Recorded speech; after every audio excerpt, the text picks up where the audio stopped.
Welcome back to another episode of Infidelity Tales Lab. We're thankful for your continued viewership. Before we begin, tell us, where in the world are you watching from?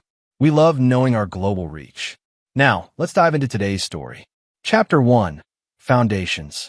Victor Hargrove slammed the hood of his truck closed, wiping engine grease from his calloused hands with a dirty rag. For years of sweat equity had transformed what began as a small construction company into something substantial. Not that anyone would believe it from the outside, especially not his wife's family. Still playing with your little hammers? A text from Natalie lit up his phone. Her way of diminishing his work hadn't changed in the 9 years they'd been married. Victor didn't bother responding. Tonight, her family would arrive for their biannual visit, a ritual of condescension and thinly veiled insults, primarily directed at him and his quaint attempt at entrepreneurship. He drove home to their modest 3-bedroom house in the suburbs. It wasn't extravagant, but it was paid for, something he'd accomplished through silent perseverance while Natalie complained about not living in a neighborhood that reflected their potential. As he pulled into the driveway, he spotted Natalie through the kitchen window, pacing with her phone pressed to her ear. Her animated gestures told him everything. Another secret call to whoever had been making her smile at her phone for months now. Inside, she quickly ended her call. Finally, they'll be here in 2 hours. I need you to clean yourself up and be presentable for once. She wrinkled her nose at his work clothes. And please, if they ask about your business, don't go into tedious details. Just say it's fine and change the subject. Victor nodded, saying nothing about the call he'd just had with his business partner, Alexander Reed. After years of grinding, they'd received an acquisition offer from Meridian Construction Group, $14 million. The paperwork was finalized that morning, but Victor had kept it quiet. He wanted to see how far Natalie and her family would go in their disparagement before he revealed the truth. He showered and dressed in a simple button-down shirt and slacks, ignoring Natalie's suggestion to wear the expensive watch her father had given him last Christmas, a gift that came with the comment, "At least you'll own one valuable thing." As he straightened his collar, Victor's phone buzzed with a text from Alexander. "Everything's set for tomorrow afternoon. The check presentation will be quite the show." Victor smiled faintly at his reflection. Patience had always been his strongest virtue. By evening, the Prescott family had invaded. Natalie's father, Douglas, a banking executive who measured worth exclusively in dollars. Her mother, Patricia, whose smile never reached her eyes, and her younger brother, Trent, who had failed upward through life on family connections. Their luxury SUV and designer luggage filled the modest entryway, bringing with them an air of superiority that seemed to instantly inflate Natalie's ego. "Victor, still driving that rust bucket I see," Douglas commented after dinner, swirling expensive scotch he brought because "I doubt you keep anything worth drinking." "It gets me where I need to go," Victor replied simply. "That's the problem with you, son," Douglas said, the son dripping with condescension. "No ambition, no vision. Natalie deserved someone who could give her the lifestyle she was raised to expect." Victor noticed how Natalie didn't defend him. Instead, she stared at her phone, a faint smile playing on her lips as she texted someone. Later that night, after enduring hours of thinly veiled insults about his career, his home, and his capability as a provider, Victor overheard Natalie in the kitchen with her mother. "I don't know how much longer I can do this, Mom," Natalie whispered, unaware that Victor stood in the hallway shadow. "Darling, he's just a disappointment," Patricia replied. "We all see it. You married potential that never materialized." "Brett says I deserve better," Natalie murmured. "Your boss certainly seems to think highly of you," Patricia responded with knowing emphasis. Victor silently retreated, his suspicions confirmed. Brett Sullivan, Natalie's boss at the marketing firm where she worked. The late nights, the weekend, emergencies, the sudden business trips. It all made sense now. He made his way to the living room couch that had been prepared for him because the guests need the guest room, and Trent needs his space. As he lay in the dark, Victor didn't feel anger, only a cold, clarifying resolve. Tomorrow would change everything, but not in the way Natalie or her family anticipated. Chapter 2, Revelations. Victor woke before dawn, his back stiff from the uncomfortable couch. Through the kitchen window, he watched the sun rise, painting the sky in hues of amber and gold. Today would be the day everything changed. He prepared breakfast for everyone: pancakes, bacon, fresh fruit, and coffee. A peace offering, they might think, or the actions of a man trying too hard to impress. Let them believe what they wanted. "Morning, Victor," Douglas said, emphasizing his name like it was a joke. "Playing house husband today?" "Just being hospitable," Victor replied, sliding a plate of pancakes across the counter. Natalie entered, already dressed immaculately for the day, not bothering to thank Victor for breakfast. She kissed her father's cheek and poured herself coffee, checking her phone immediately. "So, Victor," Douglas began after everyone had gathered at the table, "Natalie tells us your little construction venture is struggling. Have you considered getting a real job? I'm sure I could find something entry-level at the bank. Nothing fancy, mind you, but steady." Victor speared a piece of pancake. "What makes you think it's struggling?" "Well," Douglas exchanged glances with Natalie, "my daughter says you've been taking on fewer projects, working longer hours, and seems stressed about money. Classic signs of a failing small business." Victor turned to Natalie. "Interesting interpretation of our conversations." Natalie shifted uncomfortably. "Don't be sensitive, Victor. Daddy's trying to help. What about that loan you took out last year?" Trent chimed in, mouth full of bacon. "Natalie mentioned you had to borrow against the house."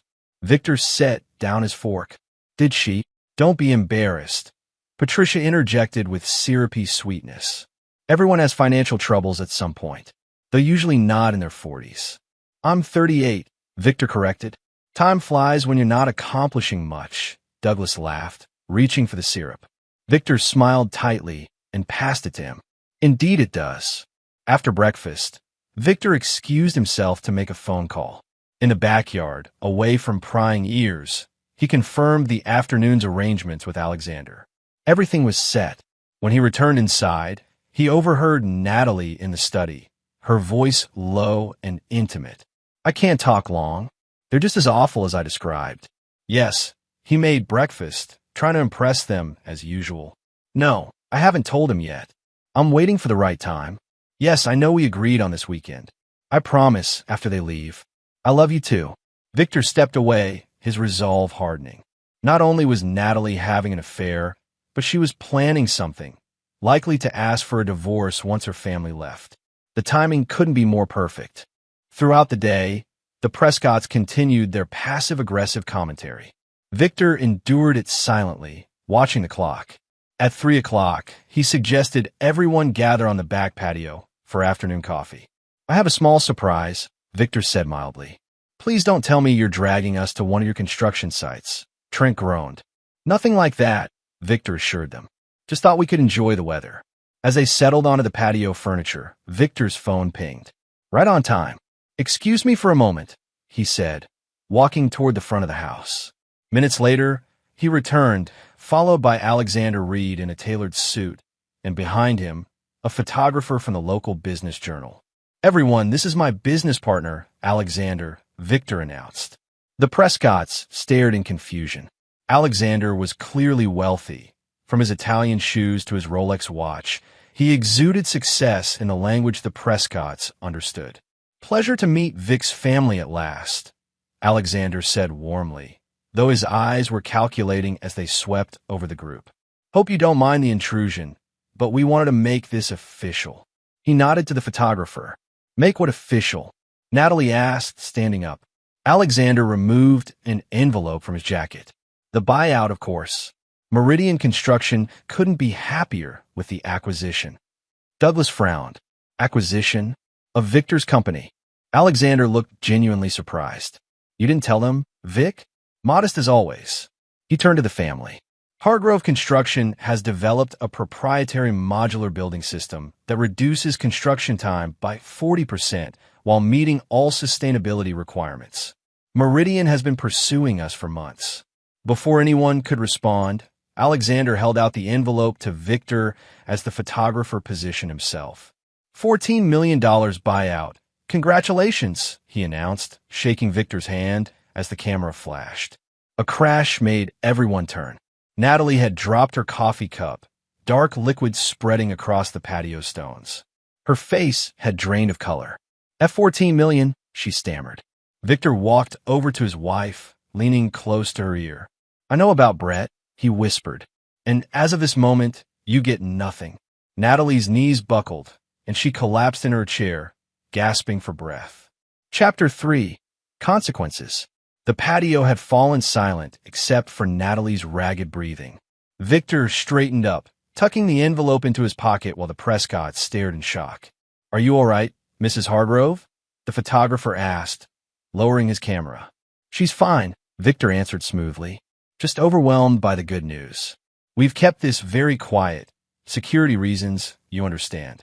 Corporate espionage is a real concern in our industry. Alexander nodded knowingly. That's why we insisted on confidentiality agreements. Even family couldn't know until it was finalized. Douglas Prescott recovered first, his banker's instincts kicking in as the scent of money filled the air. Victor, my boy, he boomed, rising to clap him on the shoulder. You've been holding out on us. This calls for a celebration. Victor stepped away from his touch. Alexander, would you mind giving me a moment with my family? I believe we have some private matters to discuss. Of course, Alexander replied. I'll wait out front with Martin. We still need those final signatures for the transfer. Once Alexander and the photographer had gone, Victor turned to the Prescotts. Douglas was beaming. Patricia was straightening her blouse, as if preparing to be photographed, and Trent was already on his phone, likely updating his social media. Only Natalie remained frozen, her face ashen. $14 million, Douglas said reverently. I had no idea your little operation was worth that much. You weren't supposed to, Victor replied coldly. And it wouldn't have been if I'd listened to Natalie's constant criticism or your belittling advice. Now, Victor, Patricia began, her tone suddenly honeyed. Family can sometimes be too honest, but it's only because we care. Victor laughed, a sound without humor. Is that what you call it?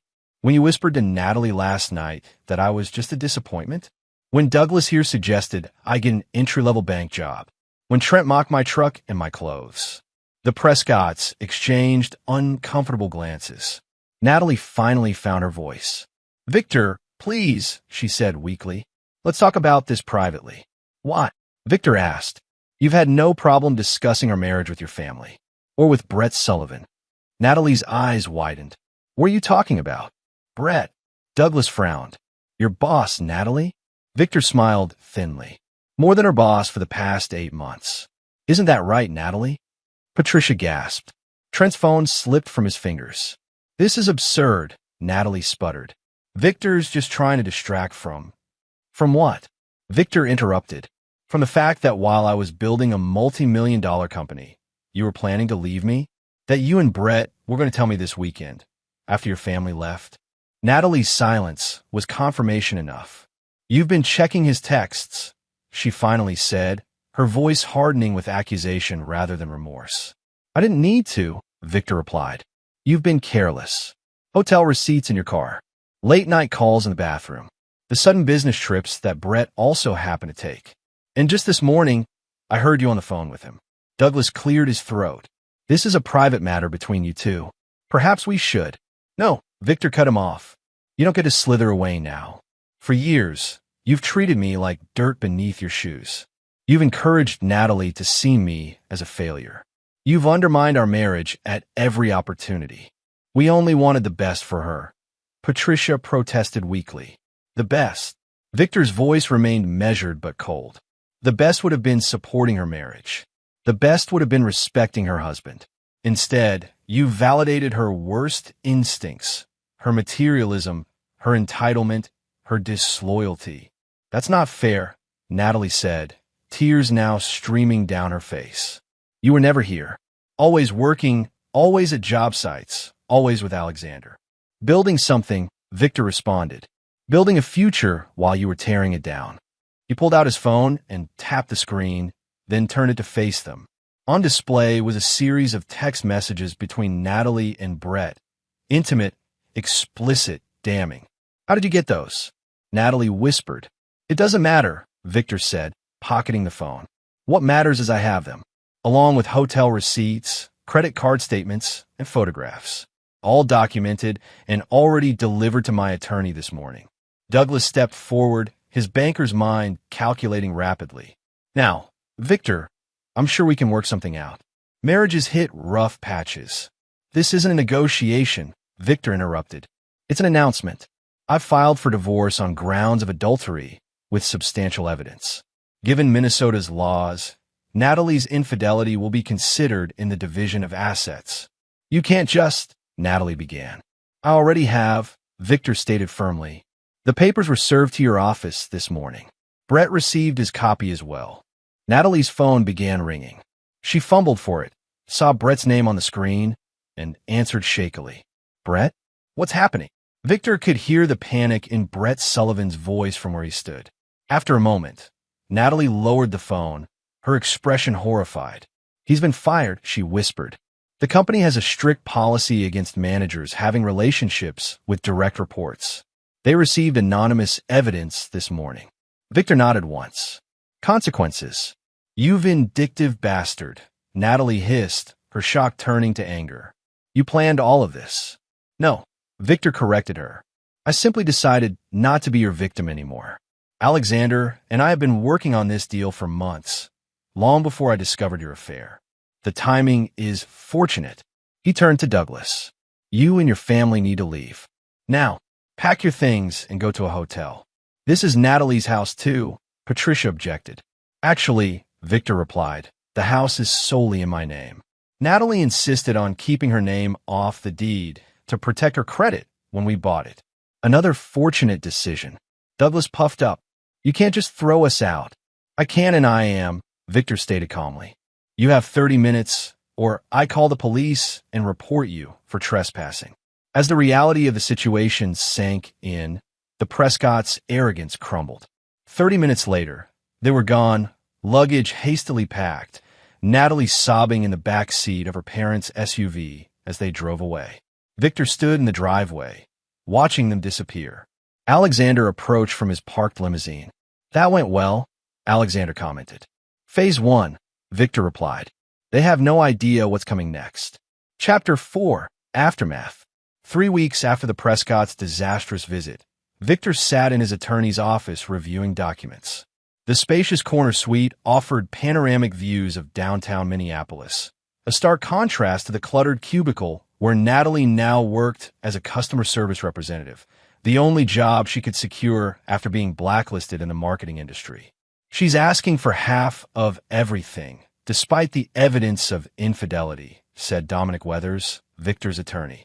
The silver-haired lawyer had initially seemed too polished, too establishment for Victor's taste, but his ruthless efficiency had quickly proven his worth. That's not surprising, Victor replied, scanning the counter-proposal from Natalie's lawyer. What is surprising is that she thinks she has leverage. Dominic leaned back in his leather chair. Most clients in your position would settle. Offer her $1 million or $2 million to go away quietly. I'm not most clients, Victor said, his voice hardening. And this isn't just about money. Revenge is expensive, Dominic cautioned, both financially and emotionally. Victor looked up, his eyes cold. Then it's fortunate I have resources to spare. After the meeting, Victor drove to a small cafe in a quiet neighborhood. Inside, a tall, athletically built man waited at a corner table. Frank Donovan had served in military intelligence before becoming a private investigator. His services didn't come cheap, but his discretion and thoroughness were worth every penny. What did you find? Victor asked without preamble, sliding into the seat across from him. Frank pushed a manila folder across the table. Brett Sullivan isn't the first married man Natalie's been involved with. Victor nodded, unsurprised. How many? 3 that I could confirm over the past 5 years. All men in positions to advance her career. All married. Frank tapped the folder. Timeline, hotel receipts, photographs, witness statements from hotel staff. The works. And the Prescotts. Frank's expression turned grim. That's where it gets interesting. Douglas Prescott's banking career isn't as sterling as he pretends. He's been investigated twice for ethical violations. Both times, charges were dropped after witnesses suddenly changed their stories or evidence disappeared. Bribes? Almost certainly, but nothing provable. What is provable is that he helped several clients, including his son Trent, hide assets during divorce proceedings. Frank lowered his voice. The statute of limitations hasn't expired on the most recent case. Victor absorbed this information, connecting dots in his mind. And Patricia? Social climber with expensive habits. 3 DUIs in the past decade, all quietly handled through family connections. She's on the board of several charities, but schemes donations to fund her shopping addiction. Trent failed upward his entire life.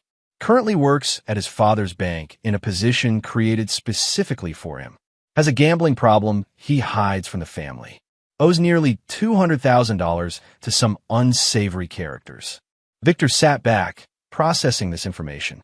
Good work. Frank hesitated. There's one more thing.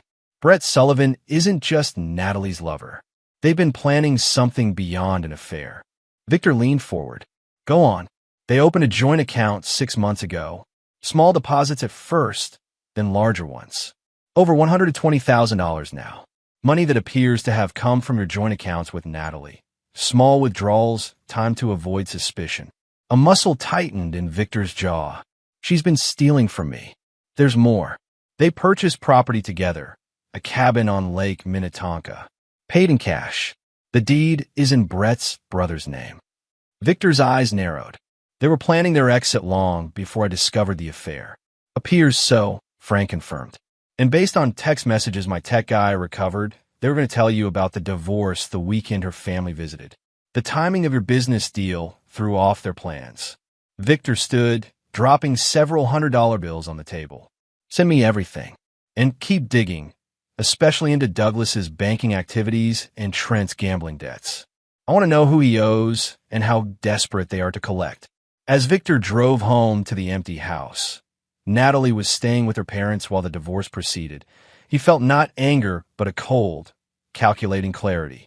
The Prescotts and Brett Sullivan had underestimated him for years. They had mistaken his patience for weakness, his silence for acceptance. That mistake would cost them everything. Chapter 5, Strategies. I want to destroy them, Victor stated calmly, sitting across from Alexander in the new offices of their consulting firm. After selling their construction company, they had established Hargrove Reed Strategic Consulting, specializing in construction industry mergers and acquisitions. Alexander raised an eyebrow. All of them? That's ambitious, even for you. They're connected, Victor explained. The Prescotts, Brett, Natalie, they operate as a unit. Douglas provides financial advice, Patricia handles social connections, Trent does whatever dirty work needs doing, and Natalie. He paused. Natalie identifies targets and makes them vulnerable. And you think you were just another target? Alexander asked. Victor nodded. One that didn't work out as planned. They expected a failing contractor they could bleed dry and discard. Instead, they found someone who built something valuable, something they now want a piece of. Alexander leaned forward. I'm with you, whatever you need. But let's be smart about this. What exactly do you have in mind? Victor opened his laptop, displaying a complex flowchart. I've mapped out their vulnerabilities, connections, and pressure points. Each of them has something to lose beyond money, reputation, freedom, relationships. We exploit those vulnerabilities systematically. Starting with Brett Sullivan, Victor replied. He's the weakest link. No family connections to protect him, a new job hanging by a thread, and a hidden relationship with Natalie he's desperate to preserve. The next day, Brett Sullivan arrived at his new office, a small marketing firm that had hired him despite the scandal at his previous company. Before he could even set down his briefcase, his phone rang. The caller ID showed unknown. Hello. Brett answered warily. Mr. Sullivan, Victor's voice came through clearly. I hope you're settling into your new position. Brett's face hardened. What do you want, Hargrove? Just checking in, Victor replied pleasantly. I understand congratulations are in order. New job, new lakefront property. You've been busy. Brett froze. I don't know what you're talking about. The cabin on Lake Minnetonka. Lovely area. Though it's interesting you put it in your brother Michael's name. Tax purposes, perhaps. Brett's voice dropped to a whisper. How did you? I know everything, Brett, Victor interrupted. The cabin. The joint account with Natalie. The $120,000 you've been accumulating, money taken from my accounts. I even know about the plans you made to leave once the divorce was finalized. That's none of your business, Brett hissed. Actually, it is. That money belongs to me, and I want it back. All of it. Brett laughed nervously. Or what? You'll tell your divorce attorney? Go ahead. Natalie will still get half of your millions. I'm not concerned with what Natalie gets from the divorce, Victor stated calmly. I'm concerned with what she and her family have already taken. Return the money by the end of the week, or I'll be forced to take action. Is that a threat? Brett demanded. It's a courtesy, Victor replied. One I'm not obligated to extend. After ending the call, Brett immediately called Natalie, who was staying with her parents. Her phone went straight to voicemail. Panicking, he tried Douglas Prescott's number. Sullivan. Douglas answered coldly. The Prescotts had been cool toward Brett since the revelation of the affair and the subsequent loss of Natalie's claim to Victor's fortune. He knows about the cabin, Brett blurted, and the money. He wants it all back by the end of the week. A long silence followed. Come to the house, Douglas finally said. Use the back entrance. We need to discuss this privately. That evening, the Prescotts and Brett gathered in Douglas's wood-paneled study. The atmosphere was tense, accusatory. You assured me the cabin purchase couldn't be traced, Douglas snapped at Brett. It shouldn't have been, Brett defended. We used cash. The deed is in Michael's name. There's no paper trail connecting it to us. Obviously there is, Patricia interjected, her voice brittle with anger. The question is, what else does he know? Trent, pacing nervously, stopped suddenly. Does he know about the other accounts? The ones for after the divorce. Douglas shot his son a warning look, but the damage was done. What other accounts? Brett asked, looking between them. Nothing that concerns you. Douglas replied dismissively. The immediate issue is this threat from Victor. We need to determine how serious it is. It sounded very serious, Brett insisted. He wasn't angry or emotional. He was cold, calculated. He's bluffing, Douglas declared. He has no proof of where that money came from. It could have been Natalie's savings, gifts from us, anything. Natalie, who had been silent until now, looked up. What if he's not bluffing? What if he goes to the police? With what? Douglas scoffed. Allegations that his soon-to-be ex-wife and her boyfriend bought property together? That's not illegal. The money might be, Natalie said quietly, if he can prove I took it from our accounts without his knowledge. A heavy silence fell over the room. Then we need leverage, Douglas finally said. Something to make him back off. I have an idea, Trent offered, a malicious glint in his eye. Victor cares about his reputation, right? His precious business? What if something happened to damage that? What are you suggesting? Douglas asked, eyeing his son with newfound interest. A whisper campaign, Trent explained. Rumors about how he really got that buyout deal. Suggestions of insider trading, bribery, cutting corners on projects. That won't work, Brett objected. The construction industry knows and respects Victor. No one would believe it. They would if it came from a credible source, Trent countered. Like a banking executive with connections throughout the financial industry. He looked meaningfully at his father. Douglas stroked his chin thoughtfully. It could work. Nothing direct, nothing actionable, just concerns raised in the right ears. Enough to make Meridian nervous about their acquisition. And if they get nervous enough, Trent continued, they might delay payments, request additional audits, even try to back out of the deal. Which would give us leverage, Douglas concluded with a cold smile. What none of them realized was that their entire conversation was being recorded by devices Frank Donovan had planted throughout the Prescott home days earlier. Miles away, Victor listened as his enemies plotted against him, a thin smile playing on his lips. Predictable, he murmured to himself. Every single one of them. Chapter 6. Countermoves. The next morning, Douglas Prescott arrived at First National Bank, where he served as executive vice president. He nodded curtly to the security guard, rode the elevator to the executive floor, and walked briskly to his corner office. As he settled behind his mahogany desk, his assistant knocked lightly on the door. Mr. Prescott? The board has called an emergency meeting. They're waiting in the conference room. Douglas frowned. What meeting? There's nothing on my calendar. It was just called, sir. They said it's urgent. Straightening his tie, Douglas made his way to the conference room, mentally reviewing any issues that might require emergency attention. When he entered, the entire board of directors sat around the table, along with the bank's general counsel and a man Douglas didn't recognize. Douglas, the chairman, William Foster, said gravely, "Please take a seat." As Douglas sat, Foster gestured to the stranger. "This is Special Agent Richard Calloway with the FBI's Financial Crimes Unit." Douglas felt the blood drain from his face, but maintained his composure. "What's this about, William?" Foster slid a folder across the table. "The FBI has presented us with evidence of serious ethical breaches, possibly criminal actions, involving several of our high-net-worth clients." Douglas opened the folder to find documentation of exactly what Frank Donovan had described to Victor, evidence of how Douglas had helped wealthy clients hide assets during divorces, including detailed records of transactions, offshore accounts, and communications. "This is absurd," Douglas blustered. "These are legitimate financial services for our clients." Agent Calloway leaned forward. "Mr. Prescott, we have recordings of you explicitly discussing how to hide assets from divorce courts. That's not a legitimate financial service. It's conspiracy to commit fraud." "Recordings?" Douglas echoed, his voice weak. "From your own office," Calloway confirmed. "Apparently, someone has been documenting your activities for some time." Douglas's mind raced. Victor had moved faster and more aggressively than anticipated. Foster cleared his throat. "Douglas, the board has voted to place you on administrative leave pending a full investigation. We've also frozen your accounts with the bank as a precautionary measure." "You can't do that," Douglas protested.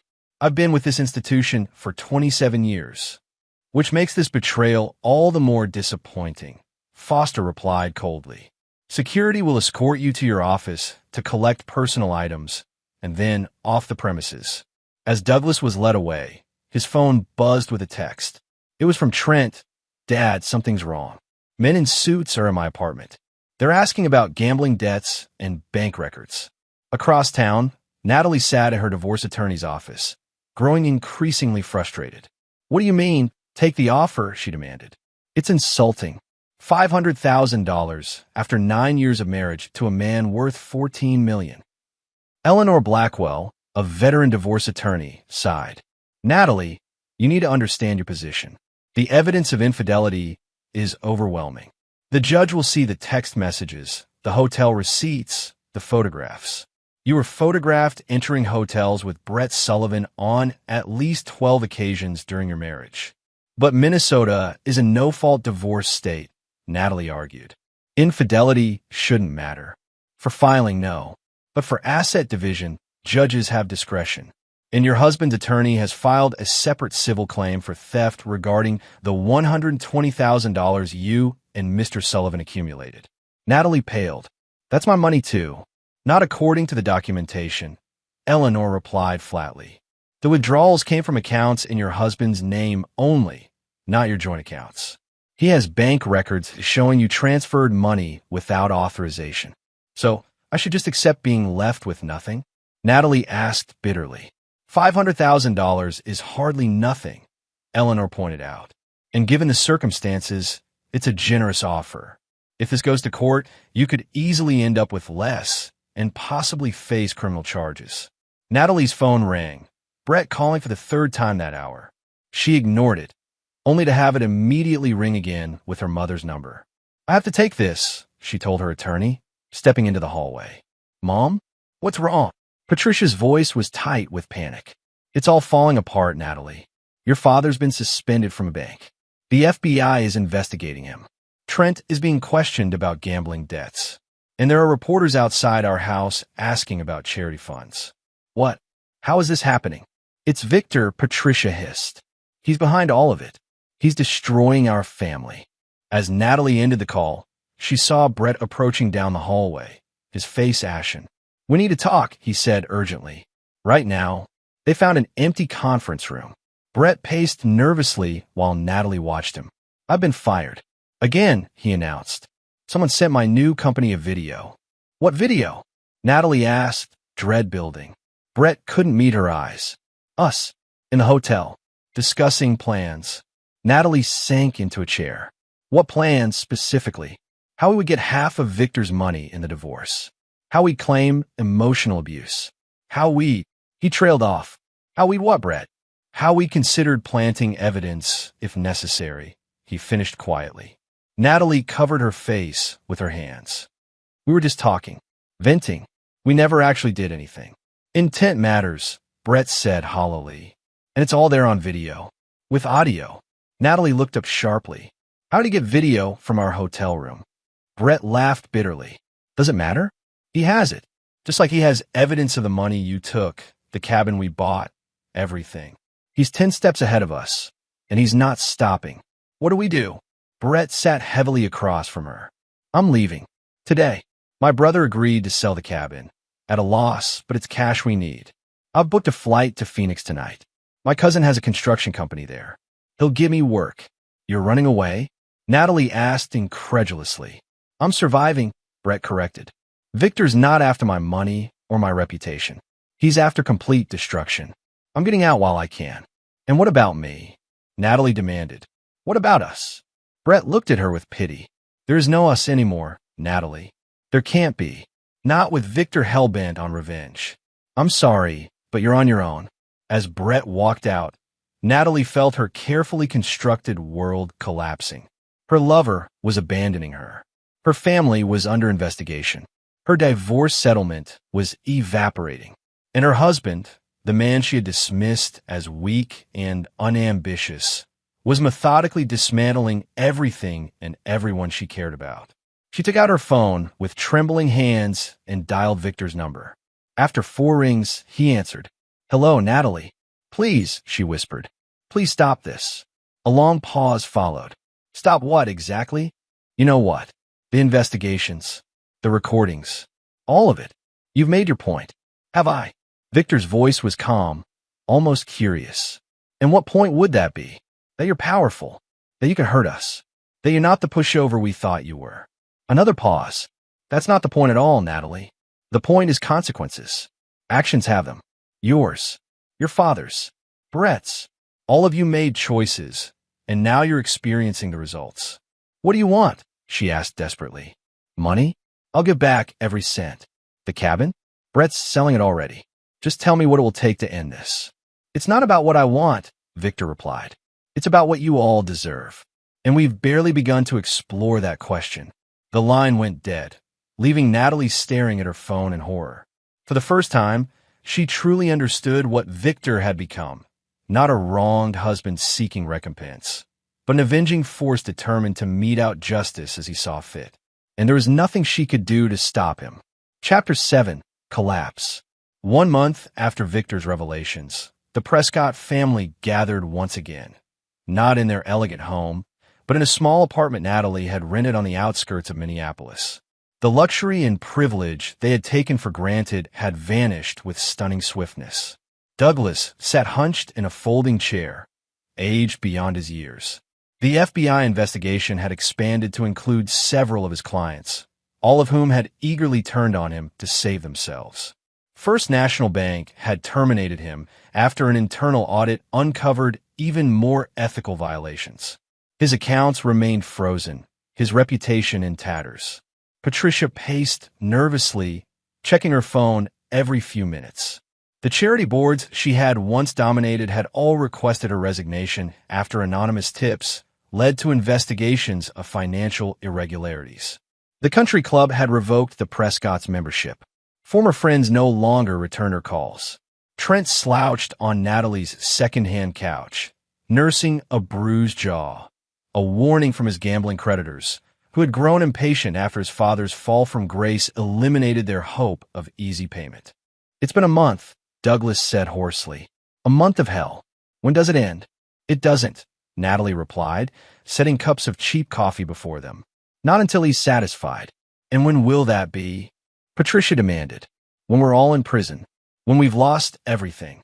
He said it was about consequences, Natalie explained, her voice hollow. About getting what we deserve. And who is he to decide what we deserve? Douglas exploded, then winced as pain shot through his chest. The stress had triggered angina attacks. adding medical bills to their mounting troubles. He's the man we underestimated, Natalie answered simply. The man we humiliated and betrayed. The man who built something valuable while we were planning to take it from him. Trent looked up, his eyes bloodshot. There has to be a way to fight back. Everyone has vulnerabilities. Not Victor, Natalie said. Not anymore. He's liquidated most of his assets. He's protected his business interests through a complex network of LLCs. He's even donated a significant portion to charity. Actual charity, not the kind of skimming Mother did. What about Alexander? Douglas suggested. His business partner. Could we get to Victor through him? Natalie shook her head. Alexander is as ruthless as Victor now. Besides, they've been friends since college. He's the godfather to Alexander's children. So we just give up? Patricia asked, her voice cracking. Except that he's destroyed us? Maybe, Natalie said quietly. Or maybe there's one last option. What? Douglas asked eagerly. Natalie looked at each of them in turn. The truth. Complete honesty. About everything. Are you insane? Trent sputtered. Dad could go to prison. We're already losing everything, Natalie pointed out.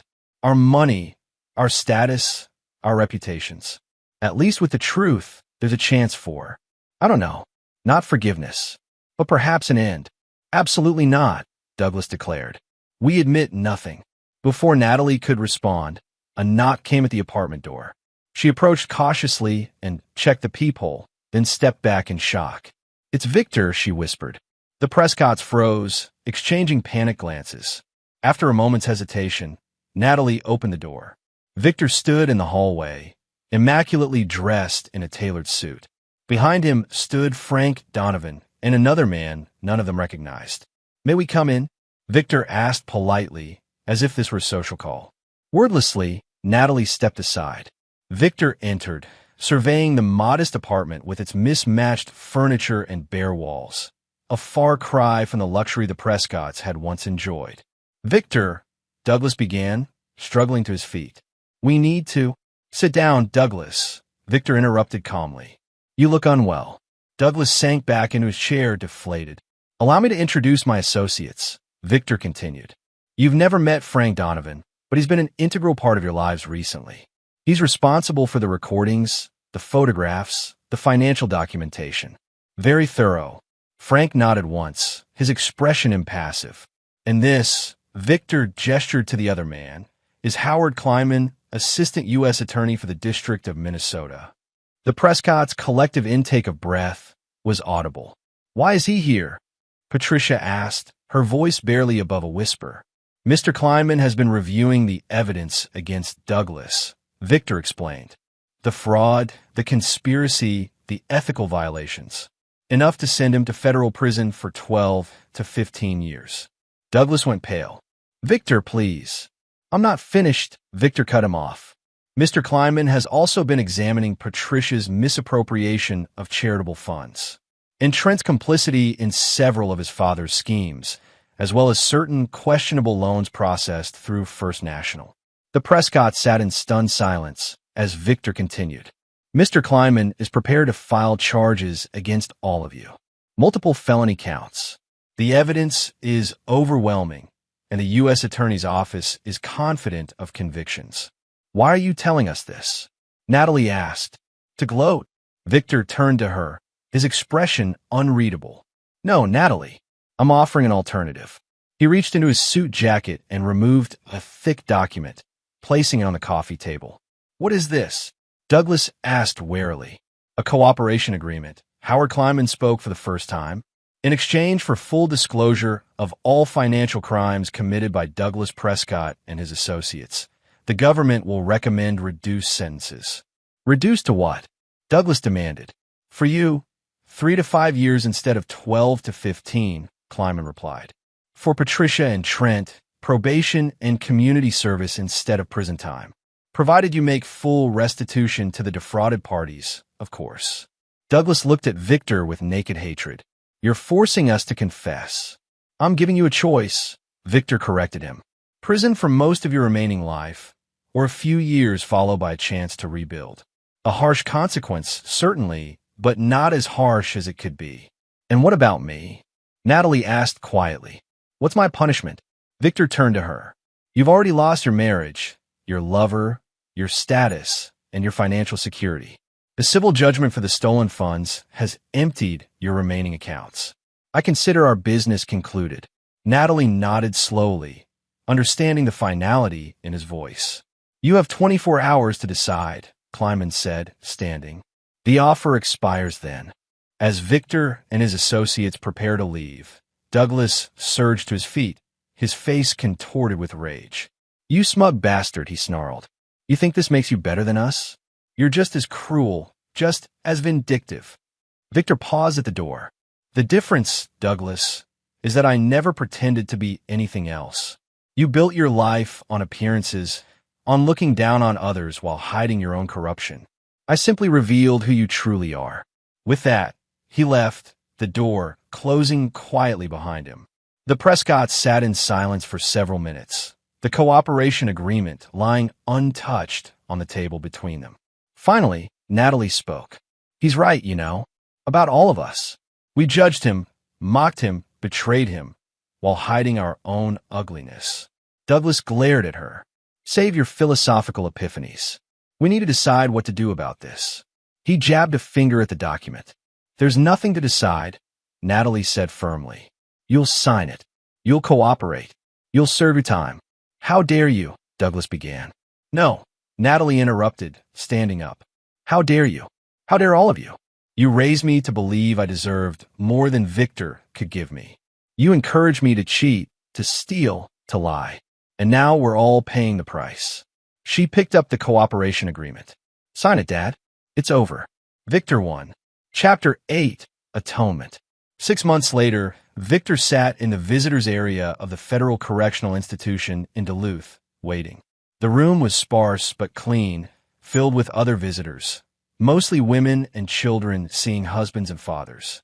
Victor was one of the few men visiting another man. Douglas Prescott entered in his prison uniform, the orange fabric hanging loosely on his frame. He had lost weight, and his formerly imperious posture was gone, replaced by the cautious movements of a man who had learned the hard way that he was no longer in control. When he spotted Victor, Douglas hesitated, then approached slowly and sat across from him at the small table. I didn't think you'd actually come, Douglas said, his voice raspier than Victor remembered. I said I would, Victor replied simply. They sat in uncomfortable silence for a moment before Douglas spoke again. If you came for an apology, you're wasting your time. Victor shook his head. I don't need your apology, Douglas. I know you're not sorry for what you did, only for getting caught. Douglas's jaw tightened. Then why are you here? To give you this, Victor said, sliding a folder across the table. The transcript of my conversation with Patricia yesterday. Douglas opened the folder cautiously, scanning the contents. As he read, his expression shifted from suspicion to shock. She's cooperating with the charity investigation, he murmured, telling them everything. Yes, Victor confirmed. In exchange for probation instead of prison time. She'll still have to make restitution, of course. Douglas looked up, his eyes narrow. And you arranged this? I presented the option. She made the choice. Why? Douglas demanded. Why help her after everything? Victor considered the question. Because unlike you, Patricia is actually remorseful. Not just for getting caught, but for the harm she caused. She's agreed to work with the charities to implement proper financial controls, to prevent others from doing what she did. And what about Trent? Have you helped him too? The bitterness in Douglas's voice was unmistakable. Trent's gambling debts have been settled, Victor stated. He's in a residential treatment program for his addiction. Upon completion, he'll serve 2 years probation and work in a community financial literacy program, teaching others to avoid his mistakes. Douglas stared at Victor in disbelief. I don't understand you. First, you destroy us. Now you're what? Saving us. Not saving, Victor corrected, allowing the possibility of redemption. There's a difference. And Natalie? Douglas asked, what redemption have you offered her? Something hardened in Victor's expression. None. Natalie made her choices with full awareness of their meaning. The others followed your lead, but she acted from her own selfish desires. Her consequences stand. Douglas nodded slowly, processing this information. So I'm the only one who goes to prison. You're the architect of the family's moral collapse, Victor said bluntly. The one who taught them that rules don't apply to Prescott's. That appearances matter more than integrity. That wealth and status justify any action. 3 years seems appropriate. Douglas was silent for a long moment, staring at his hands on the table. When he finally spoke, his voice was quiet, stripped of its usual arrogance. She's my daughter. Whatever she did to you, whatever person she became, I shaped her. That's on me. For the first time since entering the prison, Victor saw something genuine in Douglas Prescott. Not remorse for his crimes, perhaps, but recognition of his failure as a father. Yes, Victor agreed softly. It is. The two men sat in silence again, but the quality of it had changed. Not comfortable, not friendly, but honest in a way their previous interactions had never been. What happens after? Douglas finally asked. When I get out? That depends on you, Victor replied. Your former clients have been notified of your conviction. Your professional licenses have been revoked. The financial industry in Minneapolis knows exactly who and what you are. Douglas nodded grimly. So, I'm unemployable. In finance, yes, Victor confirmed. But I've established a foundation that works with former white-collar offenders, helping them find legitimate employment after prison. You'd qualify for the program. Douglas stared at him in confusion. Why would you do that? After everything. Victor leaned forward. Because revenge wasn't my goal, Douglas. Justice was. And true justice includes the possibility of redemption, even for people like you. As their time came to an end, Douglas stood to return to his cell. But before leaving, he asked one final question. Do you ever regret it? How far you went? Victor considered this carefully before answering. I regret that it was necessary. I regret that your family was so determined to take what wasn't theirs that only severe consequences would stop them. But do I regret protecting what I built? No, never. Douglas nodded once, accepting this answer, then turned and walked away, back to the prison wing, where he would spend the next 3 years contemplating the choices that had led him there. As Victor watched him go, he felt no satisfaction, no joy in the man's downfall. Only a grim recognition that sometimes justice required hard choices and harsher consequences. Chapter 9. Renaissance. 1 year later, Victor stood on the observation deck of the newly completed Hargrove Tower. The Minneapolis skyline spread out below him. The 50-story building represented his evolution from contractor to developer, from builder to visionary. After the sale of his construction company, he had invested a significant portion of his fortune in urban development projects, focusing on mixed-use buildings that combined affordable housing with commercial spaces. Quite a view, Alexander commented, joining him at the railing. Worth every penny and headache. Victor nodded, surveying his creation with quiet pride. The residential units are fully leased. The commercial spaces are at 80% occupancy, and the rooftop garden opens to the public next month. Speaking of the public, Alexander said carefully, have you seen the latest article? He handed Victor a copy of the Minneapolis Business Journal. The headline read, From Construction to Philanthropy, Victor Hargrove's Unexpected Journey.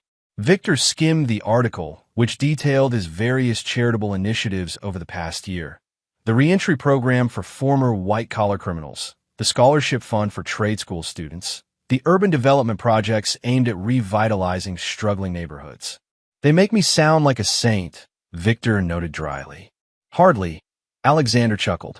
But they're not wrong about the impact you're having. Victor handed the magazine back. Impact was always the goal, building something that lasts. They stood in companionable silence for a moment before Alexander spoke again. Have you heard from Natalie? Victor shook his head. Not since the divorce was finalized. Last I heard, she'd moved to Chicago. Started over. And you're okay with that? No more consequences? Her family shattered. Her lover abandoned her. Her reputation and social standing destroyed. Her share of the divorce settlement barely covered her legal fees. Victor shrugged. She's living with the consequences of her choices. That's enough. Alexander studied his friend. You've changed. Have I? Victor asked, genuinely curious. You're lighter somehow. The anger that drove you after discovering her betrayal, it's gone. Victor considered this. Not gone. Transformed. I channeled it into something productive instead of destructive. As they turned to leave the observation deck, Victor's phone rang. The screen displayed a name he hadn't expected to see, Douglas Prescott. I should take this, he told Alexander, who nodded and stepped away to give him privacy. Douglas, Victor answered. I didn't expect to hear from you until your release next year. I'm calling about Patricia, Douglas said without preamble, his voice tight with emotion. She's been diagnosed with stage 3 breast cancer. Victor closed his eyes briefly. I'm sorry to hear that. Is she receiving treatment? Trying to, Douglas replied. But her health insurance won't cover the specialist she needs. And with the restitution payments, there's no money for private care. Victor understood what wasn't being said. What are her doctors recommending? A surgical oncologist at Mayo Clinic. Dr. Winters. He has a new approach that could help, but there's a 6-month waiting list for new patients. I see, Victor said quietly. And you're calling me because... Douglas sighed heavily. Because you're the only person with both the resources and the connections who might help. Despite everything. Victor was silent for a long moment. I'll make some calls. Dr. Winters is on the board of one of my foundations. Thank you, Douglas said, the words clearly difficult for him. I know you have no reason to help us.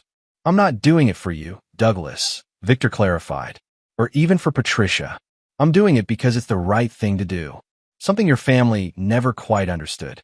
After ending the call, Victor walked to the edge of the observation deck again, looking out over the city he had helped shape. So much had changed in 2 years, his marriage, his business, his understanding of himself. The revenge he had executed against the Prescotts had been calculated and thorough, but it hadn't brought him the satisfaction he'd expected. Only when he began channeling his resources into creation rather than destruction did he find something resembling peace. His phone buzzed with a text from Dominic Weathers, his attorney. The Prescott cooperation has led to 3 more indictments. Ripple effects of your justice. Victor smiled slightly. Justice, not revenge. The distinction mattered. As the sun began to set over Minneapolis, casting long shadows across the cityscape, Victor thought about the words he had whispered to Natalie on that pivotal day when the check was presented, the words that had made her collapse. I've known about Brett for months. I've documented everything. And I promise you, by the time I'm done, you'll have nothing and no one. He had fulfilled that promise. The Prescotts had been exposed, Brett had fled, and Natalie had lost everything she valued. Victor had orchestrated their downfall with the same meticulous attention to detail he brought to his construction projects. But somewhere along the way, destruction had ceased to satisfy him. He had begun to build again. Not just buildings, but opportunities, programs, futures for people who needed second chances. Not because he had forgiven those who betrayed him, but because he refused to let their betrayal define him. The elevator door opened behind him, and Frank Donovan stepped onto the observation deck. Beautiful evening, Frank commented, joining Victor at the railing. It is, Victor agreed. How's the foundation work going? Frank had transitioned from private investigator to director of Victor's reentry program, using his skills to vet participants and create security protocols. Douglas Prescott's application came through today, Frank said, for post-release employment. Victor nodded. I expected that. And he's qualified. His cooperation led to significant prosecutions, and his work in the prison library has been exemplary. Frank hesitated. But given your history with him, I wanted to consult you before proceeding. Victor considered the irony of Douglas Prescott seeking help from the very foundation created by the man he had once treated with such disdain. Life had a way of coming full circle. Process the application, Victor decided. Standard procedures. No special treatment, good or bad. Frank nodded, understanding. And if he succeeds in the program? Then he rebuilds his life on different terms than before. That was always the point. As Frank left, Alexander returned, carrying 2 glasses of whiskey. He handed one to Victor. To Hargrove Tower, Alexander proposed, raising his glass. And to whatever comes next. Victor clinked his glass against his friend's. To building instead of breaking. They drank in silence, watching as the city lights began to twinkle in the growing darkness. Victor thought about the journey that had brought him here, from sleeping on the couch during his in-laws' visit to standing atop a building bearing his name. From a husband dismissed as a disappointment to a man who had remade himself and, in the process, helped remake parts of his city. The Prescotts had underestimated him, as had Natalie and Brett. They had mistaken his patience for weakness, his restraint for lack of ambition. They never understood that while they focused on appearances, on status, on what others thought of them, Victor had been building something real, something that would outlast all of them. He hadn't forgiven their betrayal. He never would. But he had moved beyond it, channeling the cold fury that once drove him into a more constructive force. Not because he was virtuous or magnanimous, but because he had learned that true power lay not in destruction, but in creation. As night fell completely over Minneapolis, Victor finished his whiskey and turned away from the view. Tomorrow would bring new projects, new challenges, new opportunities to build. The past, with all its betrayals and lessons, was firmly behind him. He had prevailed, not just by breaking those who had wronged him, but by refusing to become what they were, people whose lives were defined by taking rather than creating, by appearance rather than substance. That was the truest revenge of all. And there you have it. Another story comes to an end. What did you think? I'd love to hear your thoughts in the comments below. If you enjoy this story, consider joining our community by subscribing. It means the world to us. For more stories like this one, check out the recommended videos on screen. And I'll see you there. Welcome back to another story on Infidelity Tales Lab. Before we begin, tell us, where in the world are you watching from? Now, let's dive into today's story. Chapter 1.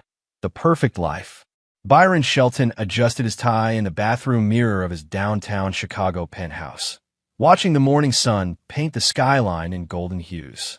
At 34, he had everything most men dreamed of: a successful tech consulting firm, a 7-figure portfolio, and in 3 days, he'd marry the woman he believed was his soulmate. Kara Ewing had entered his life 8 months ago like a whirlwind of perfection. Auburn hair that caught light like fire, emerald eyes that seemed to see straight through to his soul, and a laugh that could make him forget his worst days. She was a freelance graphic designer, she'd told him, working with small businesses while building her own brand. Independent, creative, beautiful. Everything he'd never found in the corporate circles he usually moved in. Their relationship had been a carefully orchestrated dance. Karen never seemed too eager, never pushed for commitment, never asked about his money. She split dinner bills, insisted on taking separate cars to events, and when he'd proposed after 6 months, she'd actually hesitated. "Are you sure, Byron? Marriage is such a big step," she'd said, tears in her eyes. It had only made him love her more. Now, as he headed to his office, Byron's phone buzzed with a text from his soon-to-be father-in-law, Raymond Archer.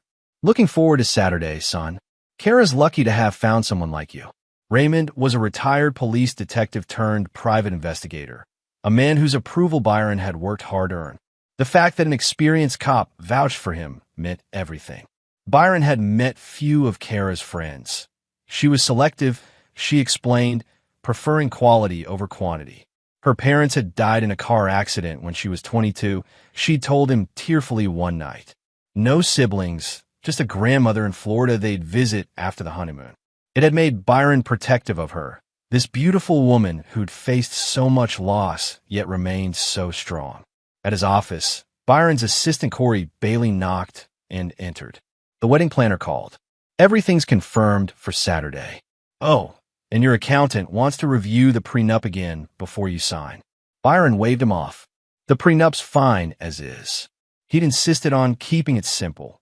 What was his stayed his, what was hers stayed hers, and anything acquired together would be split 50-50. Kara had been almost insulted by the suggestion initially. "I don't want your money, Byron. I want you," she'd said. Another reason he adored her. That evening, Byron picked up Kara from her modest apartment in Lincoln Park. She greeted him at the door in a sundress that made his breath catch, but something seemed off. Her usual confident smile wavered slightly, and her hands trembled as she locked the door. "Everything okay?" beautiful?" he asked, pulling her close. "Wedding nerves, I guess." She laughed, but it sounded forced. 3 days feels like forever and no time at all. They drove to dinner at Alinea, where Byron had proposed.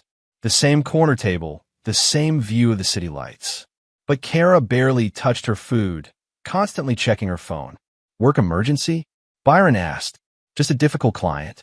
You know how it is." She reached across, squeezing his hand. "I'm sorry. I'm here, completely here." But she wasn't, and Byron noticed everything. The way her eyes darted to other diners when they laughed too loud. The slight flinch when the waiter approached from behind. The fact that she ordered wine but barely sipped it. Unusual for someone who'd introduced him to her favorite vintage just last month. Walking back to his car, Byron's mind wandered to their first meeting at a coffee shop in River North. He'd been there for a business meeting that got canceled, working on his laptop when she'd approached his table. "Excuse me, is the seat taken?" She gestured to the chair across from him, though the cafe was half empty. "I'm waiting for someone who's apparently going to be late, and my laptop battery died. Mind if I sit while they find a charger?" They talked for 2 hours. She was witty, intelligent, asked thoughtful questions about his business without seeming gold-diggy. When her friend never showed up, Byron had offered to buy her dinner. She'd countered with coffee the next day instead. "I like to take things slow," she'd said with a smile that made his chest tight. Now, as they reached his car, that same smile felt different somehow. Practiced, like she'd perfected it in a mirror. "Byron," Kara said suddenly, her voice small, "do you ever wonder if we're moving too fast? 8 months isn't very long to really know someone." He stopped, turned to face her fully. "Are you having second thoughts?" "No." The response came too quickly, too sharp. She softened immediately. "No, of course not. I love you. It's just, marriage is forever, you know? Once we say those vows, there's no going back." Something cold settled in Byron's stomach, but he pushed it aside. Pre-wedding jitters were normal. He'd read about it. "Hey," he said, tilting her chin up. "If you need more time." "I don't." She kissed him then, fierce and desperate. "I'm yours, Byron Shelton. In 3 days, I'll be Mrs. Kara Shelton, and nothing will ever change that." As they drove back to her apartment, Byron couldn't shake the feeling that she was right. After Saturday, nothing would ever be the same. He just wasn't sure anymore that it would be in the way he'd hoped. Chapter 2. Cracks in the Foundation. Byron spent Tuesday morning reviewing security footage from his office building's parking garage. It was a habit he developed since starting his consulting firm. Always be aware of your surroundings. Always have backup plans. Success made you a target, and he hadn't clawed his way out of Detroit's east side to become careless now. His phone rang as he watched delivery trucks and employees arrive on screen. Kara's name lit up the display, but when he answered, her voice sounded strained. "Byron, honey, I need to cancel lunch today. I have to drive to Milwaukee for this client emergency. I might not be back until tomorrow morning." The day before our wedding, Byron frowned. "Can't someone else handle it? It's my biggest contract this year. If I mess this up..." She trailed off. "I'm so sorry. I know the timing is terrible." Something nagged at Byron. Kara had never mentioned any Milwaukee clients before. What kind of design work requires you to drive there personally? Can't everything be done digitally these days? A pause. "It's for a restaurant chain. They want to see physical mock-ups before approving the rebrand. Very old school approach, but they're paying triple my usual rate." Byron made a mental note to ask more about this mysterious client later. "Drive safe. Call me when you get there." "Of course. Love you." After hanging up, Byron felt restless. He decided to surprise Kara with flowers at her apartment before she left for Milwaukee. He'd gotten spare keys made months ago. Kara's Lincoln Park apartment was a cozy one-bedroom she'd furnished with vintage finds and her own artwork. Byron let himself in quietly, planning to leave the flowers on her kitchen counter with a note. But as he stepped inside, he heard Kara's voice coming from the bedroom. "Absolutely sure this will work? Because if Byron finds out before Saturday, everything falls apart." Byron froze. Who was she talking to? He crept closer to the bedroom door. "I've been planning this for 2 years. Byron's the perfect mark, rich, trusting, and completely isolated from his family. Once we're married, the life insurance policies kick in, and then Kara's voice carried a coldness Byron had never heard before. A male voice responded, muffled through what sounded like a speakerphone. And the father? The ex-cop. Raymond Archer thinks I'm a saint. He's already talking about grandchildren and Sunday dinners. The man who could expose everything is actually helping me pull it off. Byron's blood turned to ice. His hand instinctively moved to his phone, but he fought the urge to call for help. He needed to hear more. What about the Milwaukee thing? The voice asked. Perfect alibi. I'll be nowhere near Chicago when the accident happens. Make sure it looks exactly like what happened to Marcus and David. Break failure, just like we practice. Marcus and David. Byron's mind raced. Were those names supposed to mean something to him?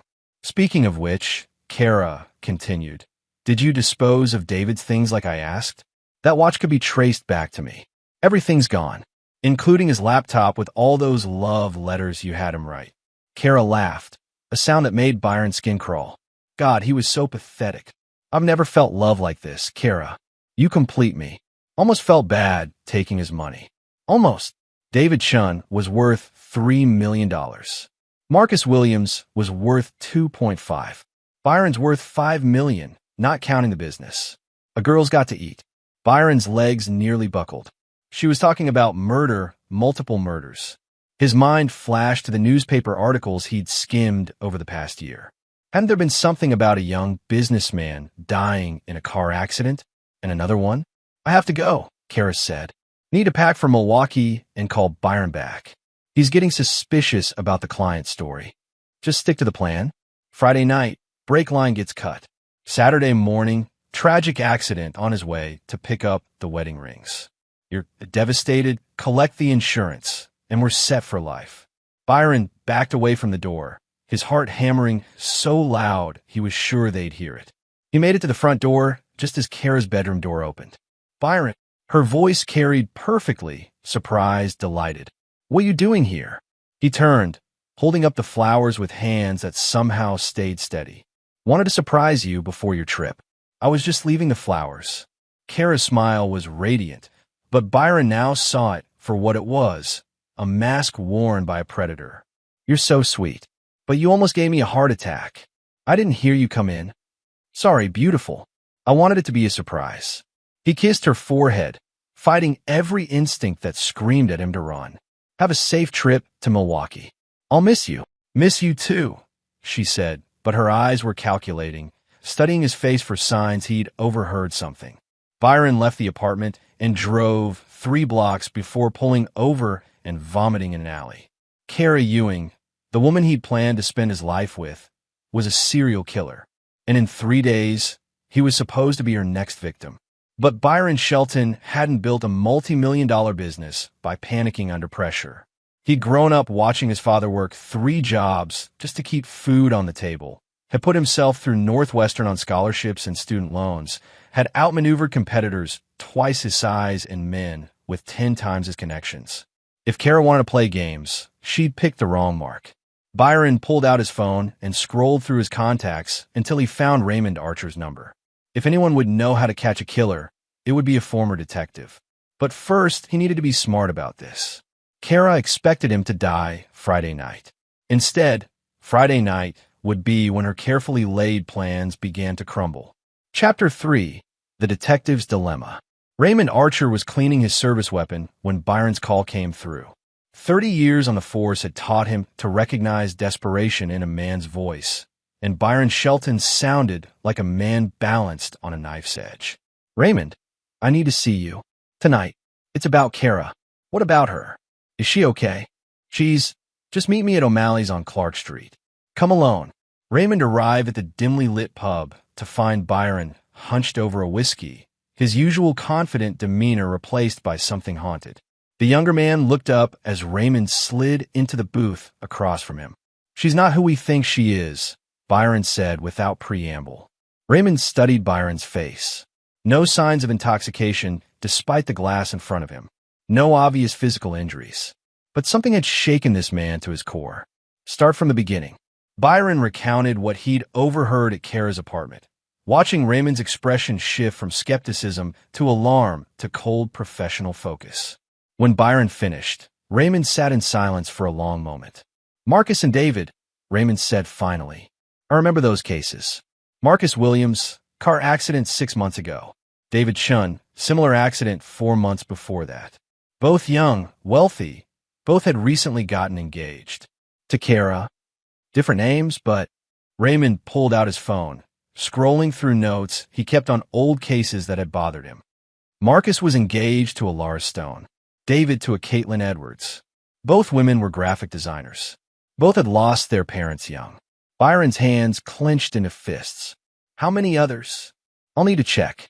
But Byron, we can't just call this in. Everything you heard is hearsay. She could claim you misunderstood, that you're having cold feet and trying to sabotage the wedding. So what do we do? Raymond leaned forward. We get evidence. Real evidence. And we need to be smart about it, because if she realizes we're onto her. He let the implications hang between them. She thinks I'm going to die Friday night. Car accident, brake failure. Byron's voice was steady now, the shock replaced by cold determination. What if we let her think her plan worked? Raymond studied the younger man. In 3 decades of police work, he'd seen plenty of civilians crack under pressure. But Byron Shelton wasn't cracking. He was adapting. What are you thinking? I survived Friday night. But Kara doesn't know that. We make her think I'm dead, see what she does next. Maybe she gets careless, contacts her partner, tries to collect insurance money. Meanwhile, you investigate the other deaths officially. That's dangerous as hell. If she realizes you're alive, then we better make sure she doesn't. Byron finished his whiskey. I didn't get where I am by playing it safe, Raymond. And I sure as hell didn't survive growing up in Detroit by backing down from bullies. Raymond saw something flicker in Byron's eyes, something hard and unforgiving. This wasn't just about saving his own life anymore. This was about justice for Marcus and David and however many others Kara had killed. There's something else, Raymond said slowly. I need to tell you about my daughter. Byron looked up sharply. She's not my biological daughter. I've been waiting for the right time to mention it. Didn't want to complicate things before the wedding. Raymond's weathered hands wrapped around his beer. 26 years ago, I responded to a domestic violence call. Woman named Sarah Ewing and her 5-year-old daughter. Mother was beaten half to death. Father was long gone. Sarah died in the hospital 3 days later. Byron felt the world tilt. Kara, the little girl, went into the system. I tried to keep track of her, but she disappeared from foster care when she was 16. Next time I saw her was 2 years ago when she walked into that coffee shop where you were having a meeting. You're saying she targeted me specifically? Knew who you were? I'm saying Kara Ewing has been planning something a lot longer than 8 months. Raymond's jaw tightened, and I think I know why. Byron's phone buzzed with a text from Kara. Safely in Milwaukee. Miss you already. See you Friday night for our rehearsal dinner. Can't wait to be your wife. Red heart. The heart emoji looked like a drop of blood on the screen. Friday night, Byron said, showing Raymond the message. She want me to believe everything's normal right up until the end, which gives us 2 days to build a case and set our own trap. Raymond stood up. I still have contacts in the department. I can get the files on Marcus and David reopened quietly. You need to act normal, but start documenting everything. Phone calls, text messages, any evidence of her real identity. And if we can't get enough evidence by Friday, Raymond's expression hardened and Byron saw the cop he used to be. Then we get creative. My duty was always to protect and serve, even if it meant bending rules. Some people don't deserve the benefit of legal technicalities. Byron nodded, understanding passing between them. She made one mistake. What's that? She picked a target with a cop for a father-in-law. Byron stood, and Raymond saw the transformation beginning. The mild-mannered tech executive was being replaced by something sharper, more dangerous. She wants to play predator and prey? Fine, but she's about to learn that sometimes the prey bites back. As they left O'Malley's separately, no need to be seen together if Kara had them under surveillance. Raymond couldn't shake the feeling that he'd just unleashed something that might be more dangerous than the woman who'd been planning to kill his daughter's fiancé. But Marcus Williams and David Chun deserve justice. And if Kara Ewing thought she could use his love for her to destroy a good man, she was about to discover how wrong she could be. Chapter 4. The Hunt Begins. Byron's tech consulting firm occupied the top 3 floors of a LaSalle Street high-rise, a testament to his journey from scholarship kid to self-made millionaire. Wednesday morning found him in his private office, but instead of reviewing client contracts, he was planning something far more personal. He'd spent the sleepless night after meeting Raymond researching everything he could find about Marcus Williams and David Chun. What he discovered made his blood run cold. Marcus Williams, 29, founder of a successful app development company, engaged to Laura Stone, a graphic designer, died in a single-car accident when his brakes failed on Lakeshore Drive. Laura had been in New York on business. She'd inherited everything after a brief, highly publicized grieving period where she'd spoken eloquently about their love and her loss. David Chun, 31, investment banker, engaged to Caitlin Edwards, also a graphic designer. Brake failure, also on Lakeshore Drive. Caitlin had been visiting her sick grandmother in Florida. Another fortune inherited by a grieving fiancé. The photos Byron found online made his stomach churn. Laura Stone and Caitlin Edwards were the same woman, Kara Ewing, with different hair colors and styles, but the same predatory smile. Byron's assistant Corey knocked and entered. "The private investigator you requested is here. Send him in." Luther Waters was everything Central Casting would order for a private detective, grizzled, sharp-eyed, wearing a coat that had seen better decades. But Byron had done his homework. Waters was former FBI, specializing in white-collar crime and identity theft. "Mr. Shelton, Corey says you need someone looked into quietly." Byron slid a file across his desk containing everything he'd compiled on Kara's various identities. Her real name might be Kara Ewing, but she's also been Laura Stone and Caitlin Edwards. "I need to know everything. Where she really came from, how many other identities she's used, and most importantly, how many other men have died." Waters flipped through the documents, his expression growing increasingly grim. "This is a serial killer, Mr. Shelton. Why aren't the police handling this?" "They will be. But right now, she thinks she's about to kill me on Friday night. I need evidence before then, or I need to disappear and let her think she succeeded." "Disappear?" Byron leaned forward. "I have a plan, but I need to know who I'm really dealing with first." Waters nodded slowly. "Give me 12 hours. My fee is $5,000 a day, plus expenses. Money's not an issue. Find me everything." After Waters left, Byron's phone rang. "Raymond Archer." "I've been making calls," Raymond said. "Officially, I'm reviewing cold cases for a consulting job. Marcus Williams and David Chun are just the tip of the iceberg." "How many others?" "At least 4 more in the past 3 years. All the same pattern. Young, wealthy, recently engaged men dying in car accidents. All their fiancés were graphic designers with dead parents, and all of them inherited everything." Byron felt sick. 6 men. That we know of. There could be more in other states. This woman's been perfecting her technique. Any connection to her partner? The man she was talking to on the phone? Working on it. But Byron, there's something else. I did some digging into Kara's background. The Sarah Ewing who died 26 years ago? She had 2 daughters, not 1. Byron's hand tightened on the phone. A sister. Twin sister. Both girls went into foster care, but only one, Karen Ewing, stayed in the system. The other one, Kimberly, was adopted by a family in Milwaukee. Milwaukee, where Kara claimed to be right now. "Raymond, what if the woman I'm engaged to isn't even Kara Ewing? What if she's the twin sister? Then we're dealing with something a lot more complicated than a simple Black Widow case." Byron ended the call and immediately tried reaching Kara. It went straight to voicemail. He tried again an hour later. Same result. That evening, Byron drove to Kara's apartment. Using his key, he let himself in and immediately noticed things that seemed off now that he knew what to look for.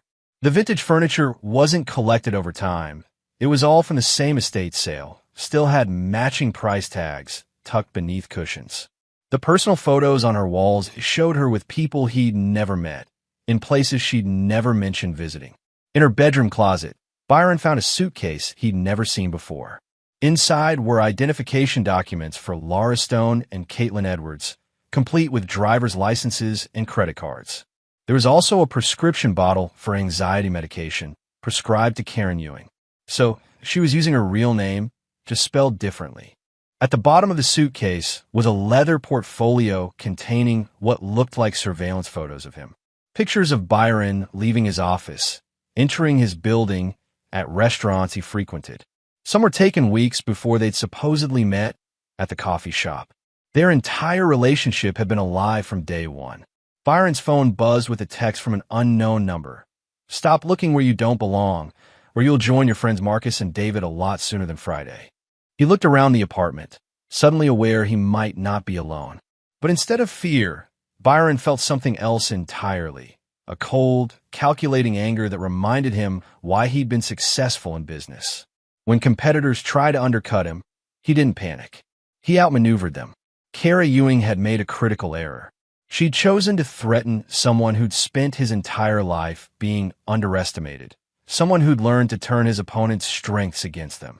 Byron carefully replaced everything in the suitcase exactly as he'd found it, then used his phone to photograph every document.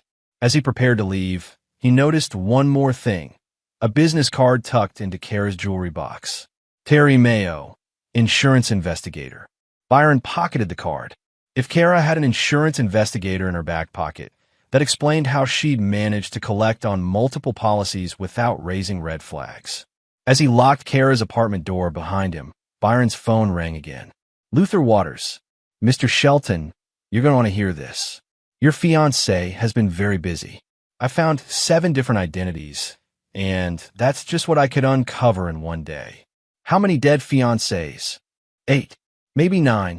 There's one in Seattle that's still listed as missing. And Mr. Shelton? She's not working alone. This is a whole operation."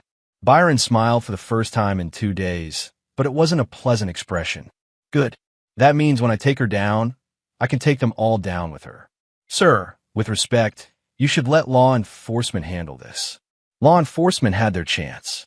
8 good men are dead because this woman is smart enough to stay ahead of the system.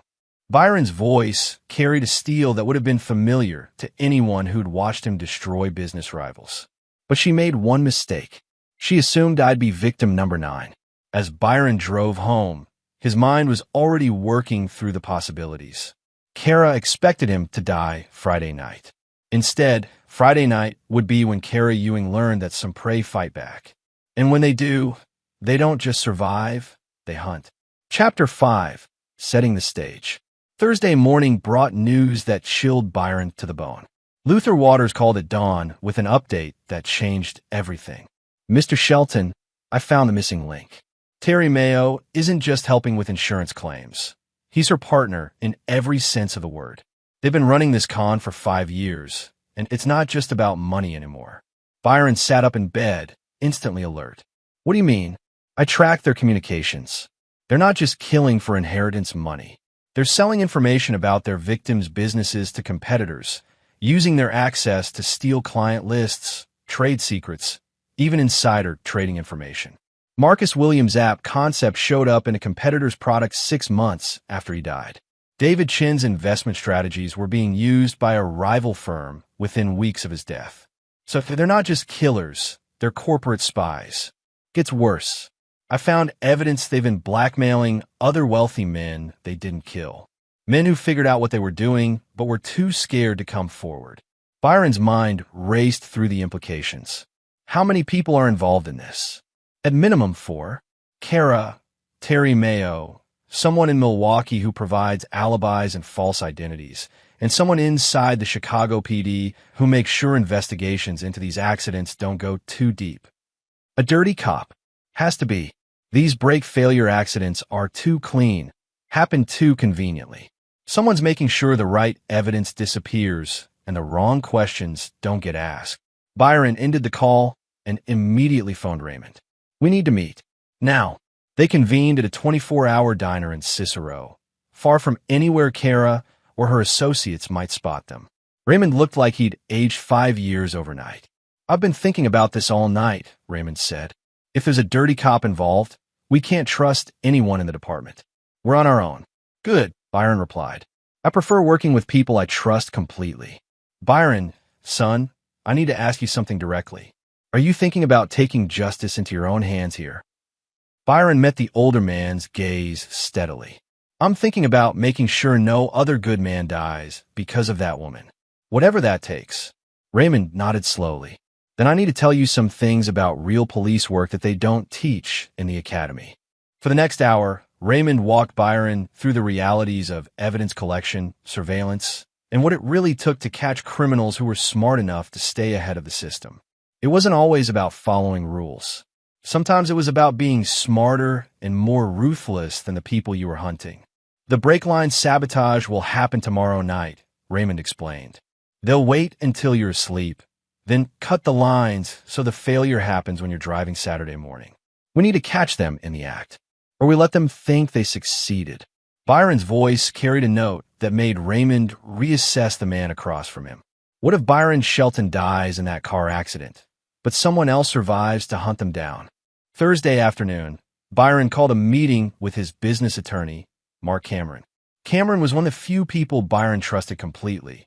They'd met at Northwestern, roommates who'd helped each other survive law school and business school respectively. Mark, I need you to execute Plan B. Cameron looked up sharply. Plan B was something they developed years ago as a worst-case scenario protection strategy, a way to make Byron Shelton legally disappear while preserving his assets under a different identity. Byron, what's happened?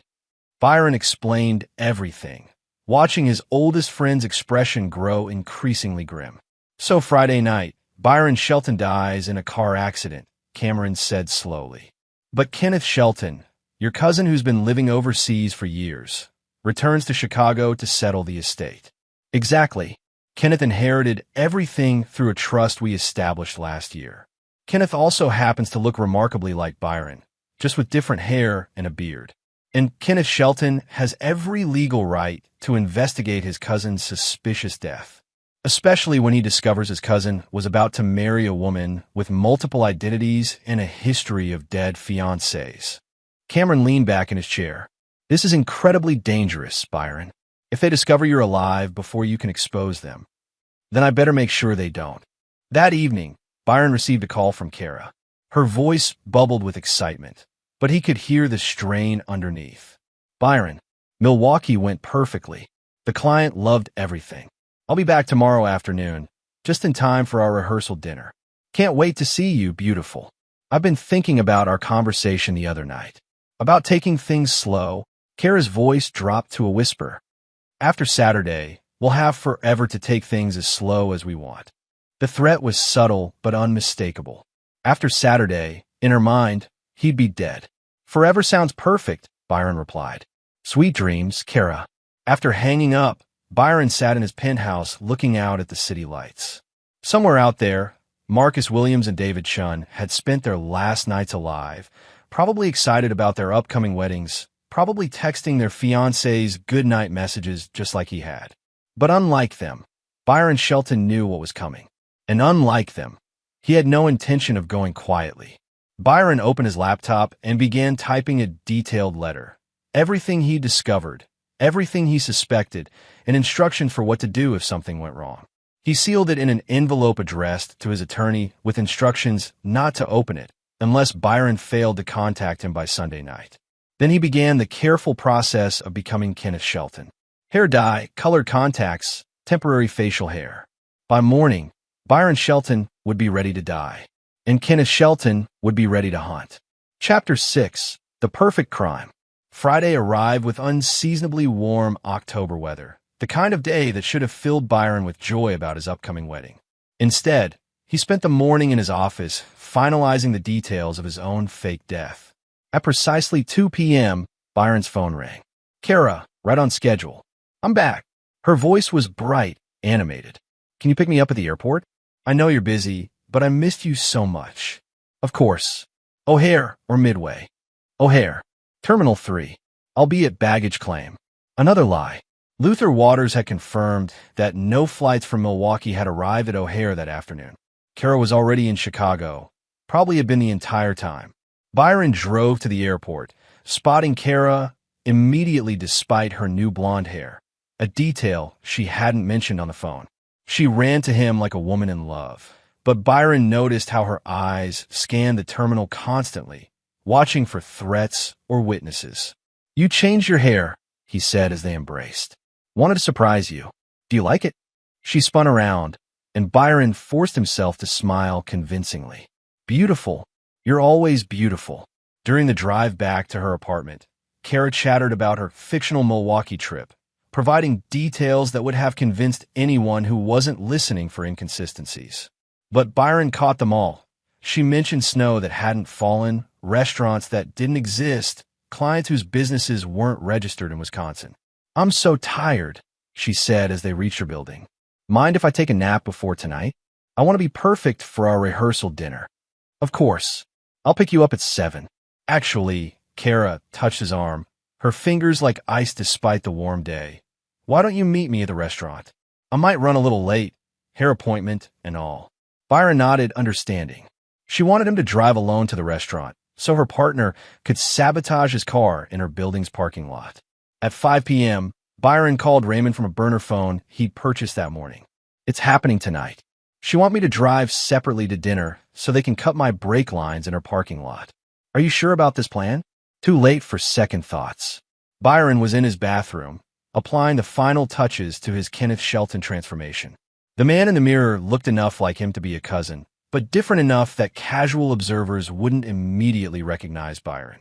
By midnight tonight, Byron Shelton will be dead, and Kenneth Shelton will be flying back from London to settle his cousin's estate. And if something goes wrong, then arrest Kara Ewing for the murder of Byron Shelton and let the system handle the rest. At 6:30 p.m., Byron drove his Tesla Model S to Kara's building and parked exactly where she'd expect him to. The parking garage's security cameras had mysteriously malfunctioned earlier that day. Luther Waters had verified the timing. Someone had definitely planned this carefully. Byron took the elevator to the building's roof access, then used the fire escape to reach his actual car, a rental sedan he'd parked 2 blocks away under Kenneth Shelton's driver's license. From his position across the street, he watched through high-powered binoculars as a man in maintenance coveralls entered the parking garage. Terry Mayo looked exactly like Byron had imagined. Average height, forgettable face, the kind of man who could blend into any crowd. Byron photographed him from every angle as Mayo worked methodically under Byron's Tesla, severing brake lines with practiced efficiency. At 7 p.m. sharp, Byron called Kara from his burner phone, disguising his voice slightly. Kara? It's Byron. I'm running a few minutes late, got caught up at the office. Start without me. Oh no. Are you okay? You sound different. Just tired. Long day. Order me the salmon, would you? Of course, darling. Drive safe. Byron almost laughed at the irony. At 7:15, Byron watched his own Tesla leave the parking garage with someone else behind the wheel. Through his binoculars, he could see it was Terry Mayo wearing Byron's jacket and a baseball cap. The plan was more sophisticated than he'd expected. They were actually going to stage his death in real time. Byron followed at a distance as the Tesla headed toward Lakeshore Drive. His phone buzzed with text from Kara. Where are you? I'm getting worried. Byron, please call me back. The restaurant says you haven't arrived. Did something happen? At 8:47 p.m., Byron's phone exploded with calls. First from Kara, then from emergency services, then from Raymond, who was playing his role perfectly. Byron, thank God you answered. There's been an accident. Your car went off Lake Shore Drive into the lake. They're searching for you now, but what? Byron injected exactly the right amount of shock into his voice. That's impossible. I'm at home. I never left. What do you mean you're at home? Kara said you were driving to meet her for dinner. I canceled. Didn't feel well. Kara said she understood. A long pause as Raymond processed the implications. Byron, if you're at home, then who is driving your car? I don't know. Someone stole it. We need to get down to the lake. Now. By 10 p.m., the entire charade was in full swing. Police boats searched the dark waters of Lake Michigan while Byron, posing as a distraught fiancé who'd narrowly avoided death, gave statements about his stolen vehicle. Kara arrived at the scene in a taxi, apparently hysterical with grief. She threw herself into Raymond's arms, sobbing about how she'd waited at the restaurant, how she'd known something was wrong when Byron didn't show up. I should have insisted he let me drive, she cried. If I'd been with him. Byron watched from behind police barriers as the woman he'd planned to marry gave an Oscar-worthy performance of devastated grief. She was good. He'd give her that. But what Kara didn't know was that Terry Mayo was already in custody. Raymond had coordinated with the FBI based on Luther Waters' evidence, and Mayo had been arrested the moment he'd abandoned Byron's car and tried to flee the scene. What she also didn't know was that Byron had installed tracking devices in all of his vehicles 6 months ago, a security precaution that would now provide perfect evidence of who had really been driving his car when it went into the lake. As the fake search continued into the night, Byron received a text on his burner phone from Luther Waters, "Package delivered." Kenneth Shelton's flight records show he landed at O'Hare 3 hours ago. Byron Shelton was officially dead. Kenneth Shelton had inherited everything, and Kara Ewing was about to discover that her perfect crime had been turned into the perfect trap. Standing in the shadows, watching his own death being investigated, Byron felt something he hadn't experienced since childhood, the pure satisfaction of beating a bully at their own game. Now came the fun part. Chapter 7. The Resurrection. Kenneth Shelton arrived at Raymond Archer's house Saturday morning, looking appropriately grief-stricken for a man who just lost his cousin. The beard, darker hair, and horn-rimmed glasses transformed him enough that even Raymond did a double-take. "Jesus, you look different." "Good. That's the point." Byron accepted the coffee Raymond offered, studying the police files spread across the kitchen table. "What's our status?" "Terry Mayo is singing like a canary. Turns out when you face federal charges for multiple murders, loyalty becomes negotiable." Raymond flipped through pages of testimony. "The operation is bigger than we thought. They've been targeting wealthy bachelors across 6 states for the past 5 years. How many victims total? Confirmed? 12. Suspected? At least 18. Raymond's jaw tightened. "And Mayo confirmed what we suspected about the dirty cop. Detective Wilcherry has been burying evidence and steering investigations away from the pattern." Byron studied photos of Terry Mayo, a weak-faced man in his 40s who looked like he'd never had an original thought in his life. "What's his relationship to Kara?" "Common-law husband. They've been together since they aged out of foster care. Started small, pickpocketing, credit card fraud, then graduated to romance scams. The killing didn't start until 3 years ago when one of their marks figured out the con and threatened to expose them. So they killed him to keep him quiet and realized dead men tell no tales and leave bigger payouts. Mayo says it was Kara's idea to make it their primary business model." Byron absorbed this information, feeling his resolve harden further. Kara hadn't just stolen money from her victims. She'd stolen their futures, their dreams, their chance at real love. Where is she now? Playing the grieving widow. She spent last night at the police station, giving statements and demanding they drag the lake for your body. Oscar-worthy performance, according to the officers who interviewed her. And the wedding? Canceled, obviously. She's told everyone she's too devastated to think about celebration. She's even asked the church to hold a memorial service instead. Byron almost had to admire the audacity. Kara was going to attend his own memorial service and play the grieving bride-to-be. "Here's what we're going to do," Byron said, pulling out a detailed plan he'd spent the night perfecting. Kenneth Shelton is going to attend that memorial service. He's Byron's grief-stricken cousin from London, here to settle the estate and find out what really happened to his beloved family member. Raymond studied the documents Byron handed him. "You've thought this through. I've had practice outthinking people who underestimate me." Byron's smile was sharp. Kara's about to learn that her perfect victim was actually her worst nightmare. Saturday evening, Memorial Methodist Church was packed with mourners. Byron had been more social than he'd realized. Colleagues, clients, neighbors, even his old Northwestern classmates had come to pay their respects. It would have been touching if it weren't completely fake.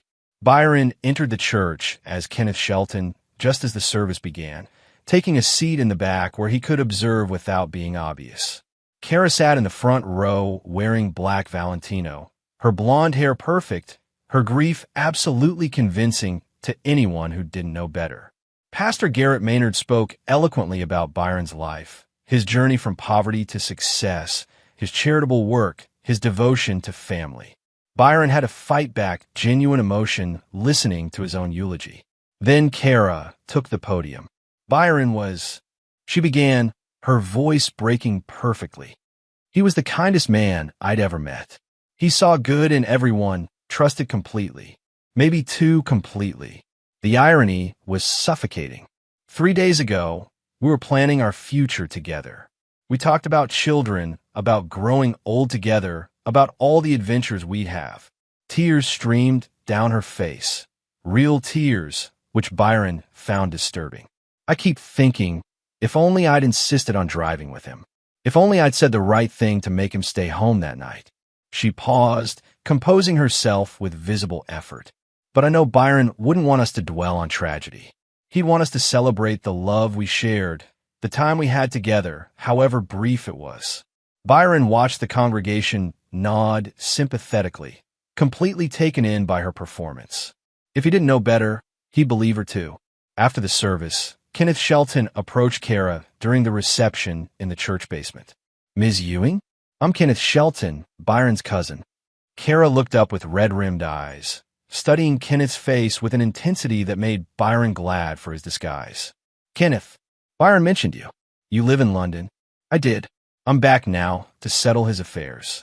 Kenneth's British accent was perfect, something Byron had perfected during a year abroad at Cambridge. "I'm sorry for your loss. Byron spoke of you constantly in our phone calls. He was a wonderful man." Kara dabbed at her eyes with a tissue. "I still can't believe he's gone." "The police investigation. Do they have any leads on who might have stolen his car?" Something flickered behind Kara's eyes. "I think they believe it was just random. Car thieves, you know. Wrong place, wrong time." Kenneth appeared to consider this. Strange that car thieves would steal a vehicle just to crash it into the lake. Usually they want to strip it for parts or sell it overseas. I don't really understand criminal motivations. I'm just trying to get through each day." Byron saw it then, the moment when Kara realized Kenneth Shelton might not be the grieving cousin he appeared to be. Her smile became more calculated, her posture more defensive. "I should let you grieve privately," Kenneth said, backing away smoothly. "Perhaps we could have coffee sometime this week? I'd love to hear more stories about Byron. It would help with the funeral arrangements." "Of course. I'd like that." As Kenneth walked away, Byron caught Kara immediately pulling out her phone. She was texting someone, her fingers moving urgently across the screen.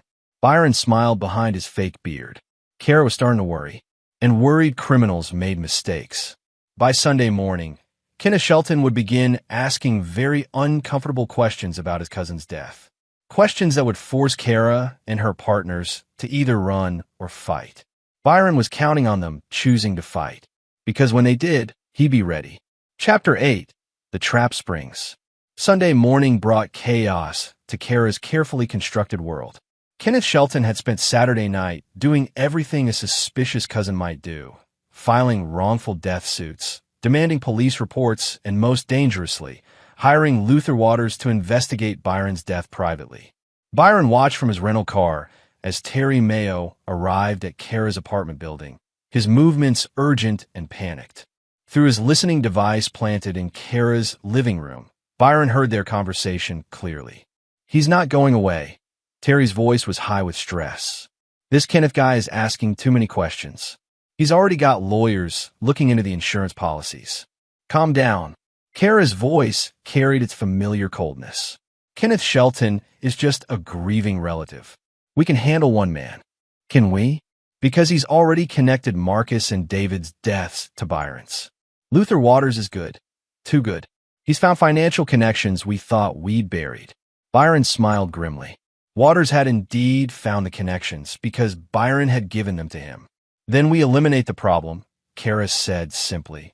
Kenneth Shelton came back from London to investigate his cousin's death. Tragic that he'll die in the same type of accident. "Kara, we can't just keep killing people. The pattern dies with Kenneth. After that, we disappear. We've got enough money to vanish completely." "What about Detective Cherry? He's starting to ask questions too." "Well, Cherry has taken enough of our money over the years. If he's having second thoughts now, maybe it's time he had an accident too." Byron's blood ran cold. They were planning to kill Raymond. "Speaking of which," Kara continued, "where did you dump Byron's car?" "The police haven't found it yet." Bottom of Calumet Harbor, like always. 40 feet down in the shipping channel. They'll never find it. Byron had to hand it to them. They perfected their system. No wonder previous investigations had failed. His earpiece crackled with Luther Waters' voice. Teams are in position. We have Mayo, Kara, and Detective Cherry under surveillance. Raymond is secure. Byron spoke into his throat mic. They're planning to kill Kenneth today and Raymond tomorrow. We need to move now. Copy that. FBI is standing by. Byron drove to Northwestern Memorial Hospital, where Kenneth Shelton was about to suffer a very public nervous breakdown that would require immediate psychiatric evaluation. It was the perfect excuse to disappear for 48 hours while the FBI rounded up the conspirators. But as Byron walked through the hospital parking lot, his phone rang. Kara's number. Kenneth? Her voice was sweet, concerned. This is Kara Ewing, Byron's fiancée. I was wondering if you'd like to come by for dinner tonight. I'm cooking Byron's favorite meal, and I thought, well, it might help us both with the grieving process. The trap was being set, but Byron realized Kara was setting one for him just as he was setting one for her. That's very kind of you, Kara. What time? 7? I'm at 1247 Fullerton Parkway, apartment 3B. I'll see you then. Byron hung up and immediately called Luther Waters. Change of plans. They're moving faster than expected. Sir, you're walking into a trap. No, Byron corrected. They're walking into mine. That afternoon, Byron received devastating news. Detective Cherry had been found dead in his apartment. Apparent suicide, with a note confessing to taking bribes, but claiming no knowledge of any murders. It was clean, convenient, and obviously staged. They're eliminating witnesses, Raymond told him over encrypted radio. Cherry probably threatened to expose them when Kenneth Shelton started asking questions. Then we end this tonight. Byron arrived at Kara's building at exactly 7 p.m., Kenneth Shelton's grief-stricken expression firmly in place. But beneath the fake beard and colored contacts, his eyes were hard as diamonds. Kara met him at her apartment door, wearing a simple black dress that made her look vulnerable and innocent. The sight of her might have broken Byron's heart if he hadn't known what lay beneath the surface. Kenneth, thank you for coming. I know this is difficult.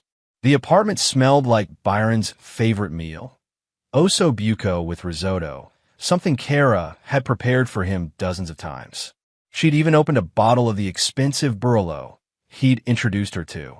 It smells wonderful, Kenneth said, accepting the wine glass she offered. Byron always said you were an amazing cook. He was too kind. Kara settled onto the couch beside him, close enough that he could smell her perfume. The same perfume that had driven him crazy when they'd first met. Tell me about growing up with Byron. I'd love to hear stories.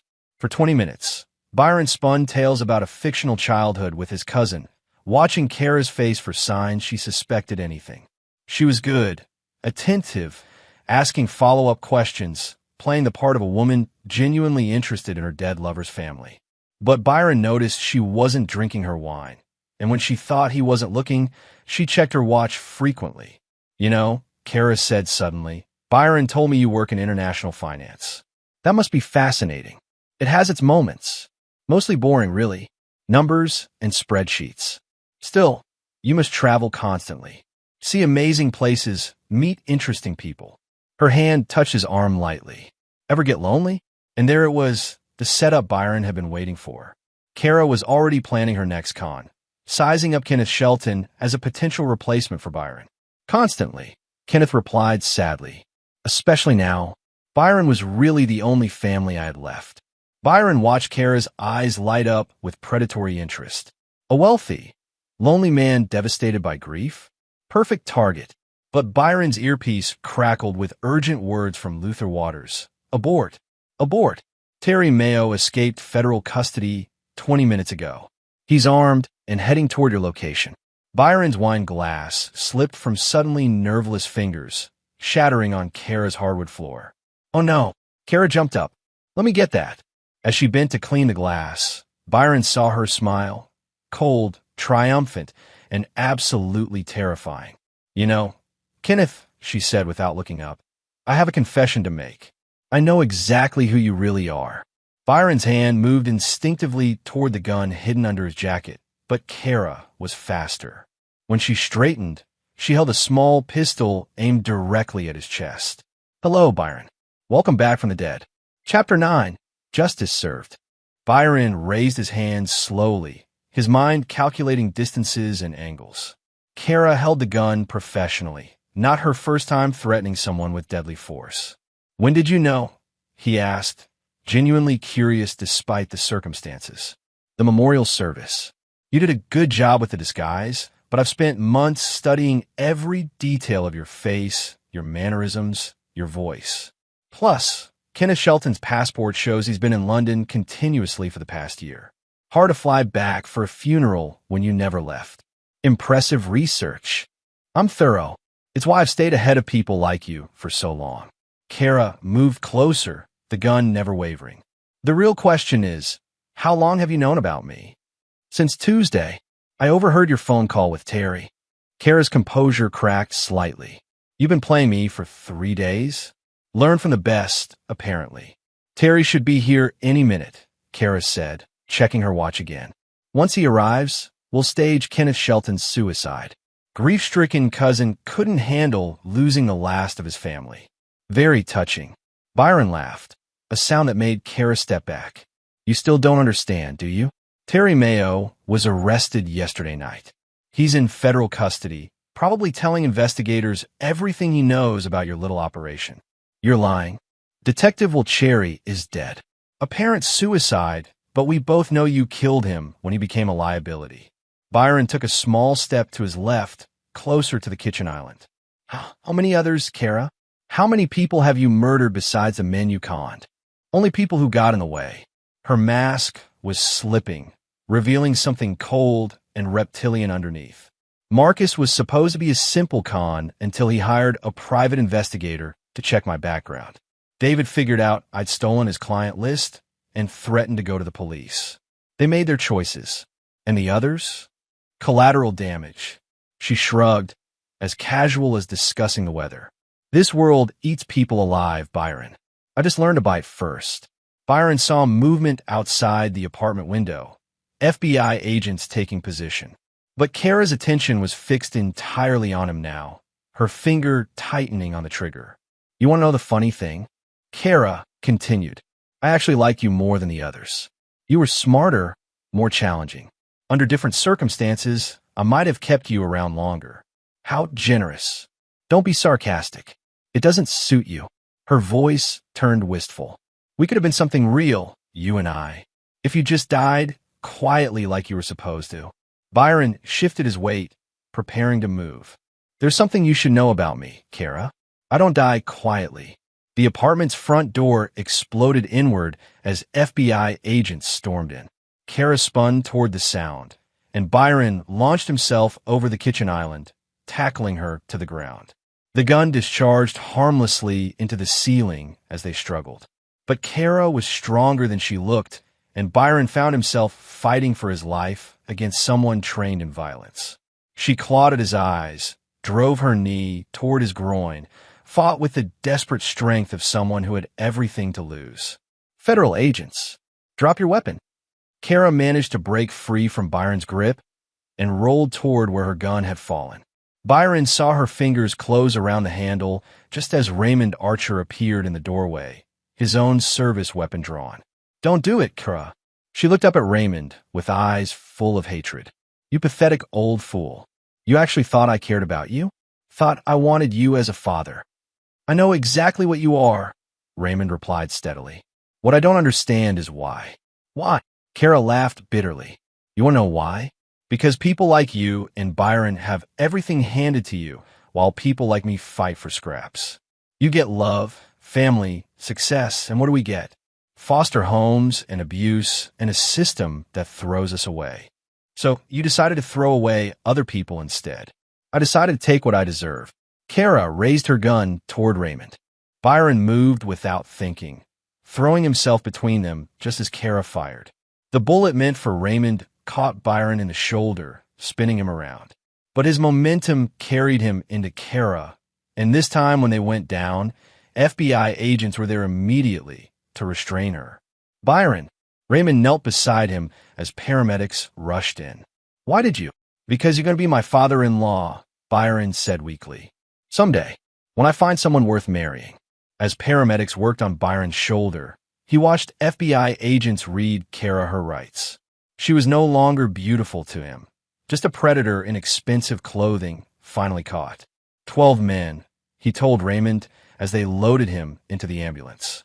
She killed 12 good men who just wanted to love someone. Not anymore, Raymond replied grimly. Federal prosecutors are talking death penalty. Between Mayo's testimony and the evidence we collected, she'll never hurt anyone again. 6 weeks later, Byron sat in his penthouse reading news coverage of Kara Ewing's trial. Terry Mayo had testified in exchange for life without parole, detailing how they'd murdered 18 men across 5 years. The insurance companies were investigating hundreds of fraudulent claims. 3 more corrupt officials had been arrested. Kara herself had maintained her innocence throughout, claiming Byron had fabricated everything because she'd rejected his advances. But the evidence was overwhelming. Financial records, surveillance footage, DNA evidence linking her to multiple crime scenes. The jury had deliberated for less than 4 hours before returning guilty verdicts on all counts. Byron's shoulder had healed completely, though he still felt phantom pain when he thought about what might have happened to future victims if they hadn't acted. Kenneth Shelton had quietly died in a London hospital, and Byron Shelton had miraculously survived his car accident, a detail the media had found touching rather than suspicious. His phone rang as he read about Kara's sentencing. Raymond Archer. Death penalty, Raymond said simply. Unanimous jury recommendation. Good. Byron felt no satisfaction, just a sense of completion. What happens now? Now you get on with your life. Find someone real to love. Have those kids you talked about. Byron looked out at the Chicago skyline, the same view he'd admired the morning this had all started. Maybe someday. Right now, I think I need to learn how to trust again. For what it's worth, son, you did the right thing. 18 families have closure because you were brave enough to fight back. After ending the call, Byron opened his laptop and began typing an email to Marcus Williams' mother and David Chen's father. They deserved to know that their sons' deaths had been avenged, that the woman who'd stolen their children's lives would never hurt anyone else. 3 months later, Byron established the Byron Shelton Foundation for Victims' Rights, dedicating himself to helping law enforcement agencies investigate suspicious deaths involving inheritance fraud. His first case file was submitted by a detective in Miami who'd noticed a pattern of wealthy young women dying in car accidents after quick engagements. Byron smiled as he read the report. Apparently, Kara and Terry hadn't been the only ones who'd figured out that murder could be profitable. But they'd also learned something else. Byron Shelton didn't believe in letting predators hunt freely. And this time, he wouldn't be working alone.